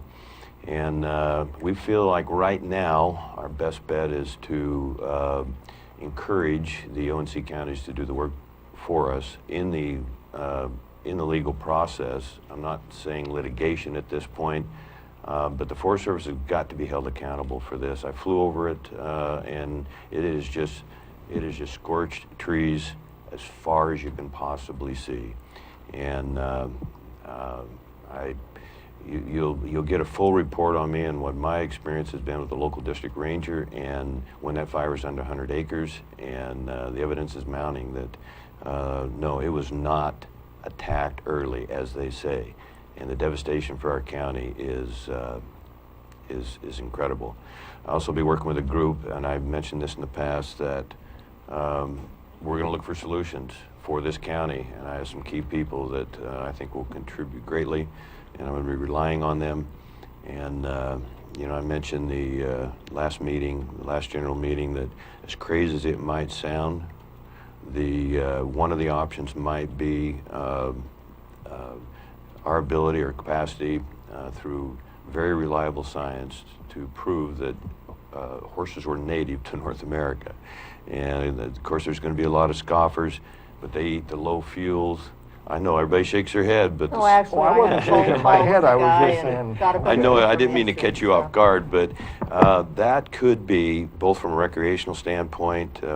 My wife started on this 6 weeks ago, and I said, I want you to prove this is a crazy idea. And she's been able to do that through a lot of research and some people that are incredibly familiar with and informed on this. And so that's just one of many solutions, though. First, there's just so many aspects of this.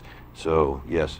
I was going to say, I got some information on that, and I'll bring it to the next meeting, hand out to everybody. I got it all. Talk to, I mean, like I talk say, to a guy for I don't know how long. and my wife has been talking to him for 2 months, and I think I forwarded that to JJ yesterday, and I have it up here. If we could, one more quick, and then this could take hopefully just 1 minute. But if I'm not promoting this because the data's not all here, but yeah.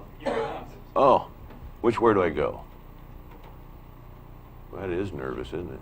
Now, this document is 12 pages then? I take it this was page 1 of 12? I think this is only. It says Oh, 1 of 12. Maybe you, that's okay. So it keeps rolling.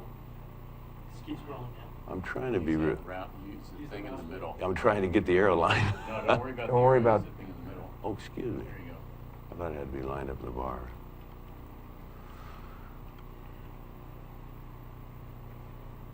Oh, that's the same stuff I've got. I'll put it in your boxes. So, this gentleman has been working with my wife. He is trying to get it with all the counties, including Northern California. He is extremely worried about Siskiyou County through the Siskiyou Monument, which is, Secretary Zinke BLM is trying to shrink that down a little bit. But as the bottom line is, as the forests grow out of control and the mid-range fuels, this might be a possible option. And they do eat more than just grasses. I've spent hours with this guy on the phone too in the last couple of weeks, and there is some rationale behind this, and I'm already getting. I've spent time with my wife. Has got the plan to Walden. She's excited about it. She's volunteering, and from a recreational standpoint, if we were allowed to build good quality trails partway by roads, we get people up high in the Kalmiopsis wilderness, and they could basically, these families of horses, they stay within about 8 to 20 in family groups. It takes about one horse requires approximately 40 acres. This is all well documented. The hottest parts of the fire are the grasses and the low-level brush. There's just a tremendous aspect of this, and so yeah, it's available. We can put it on the county website. Again, I'm not promoting it, but the more I research it, the more it seems like there might be a possibility. All the other, both senators have this information. DeFazio has it, And so stay tuned, and I'm asking for a workshop on the 25th of October.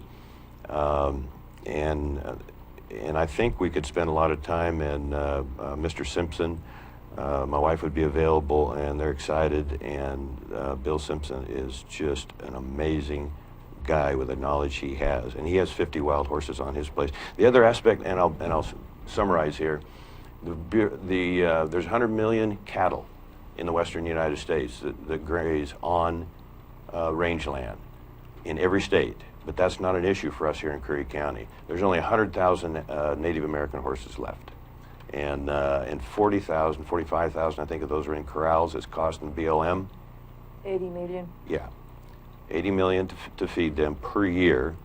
And so we would get them free.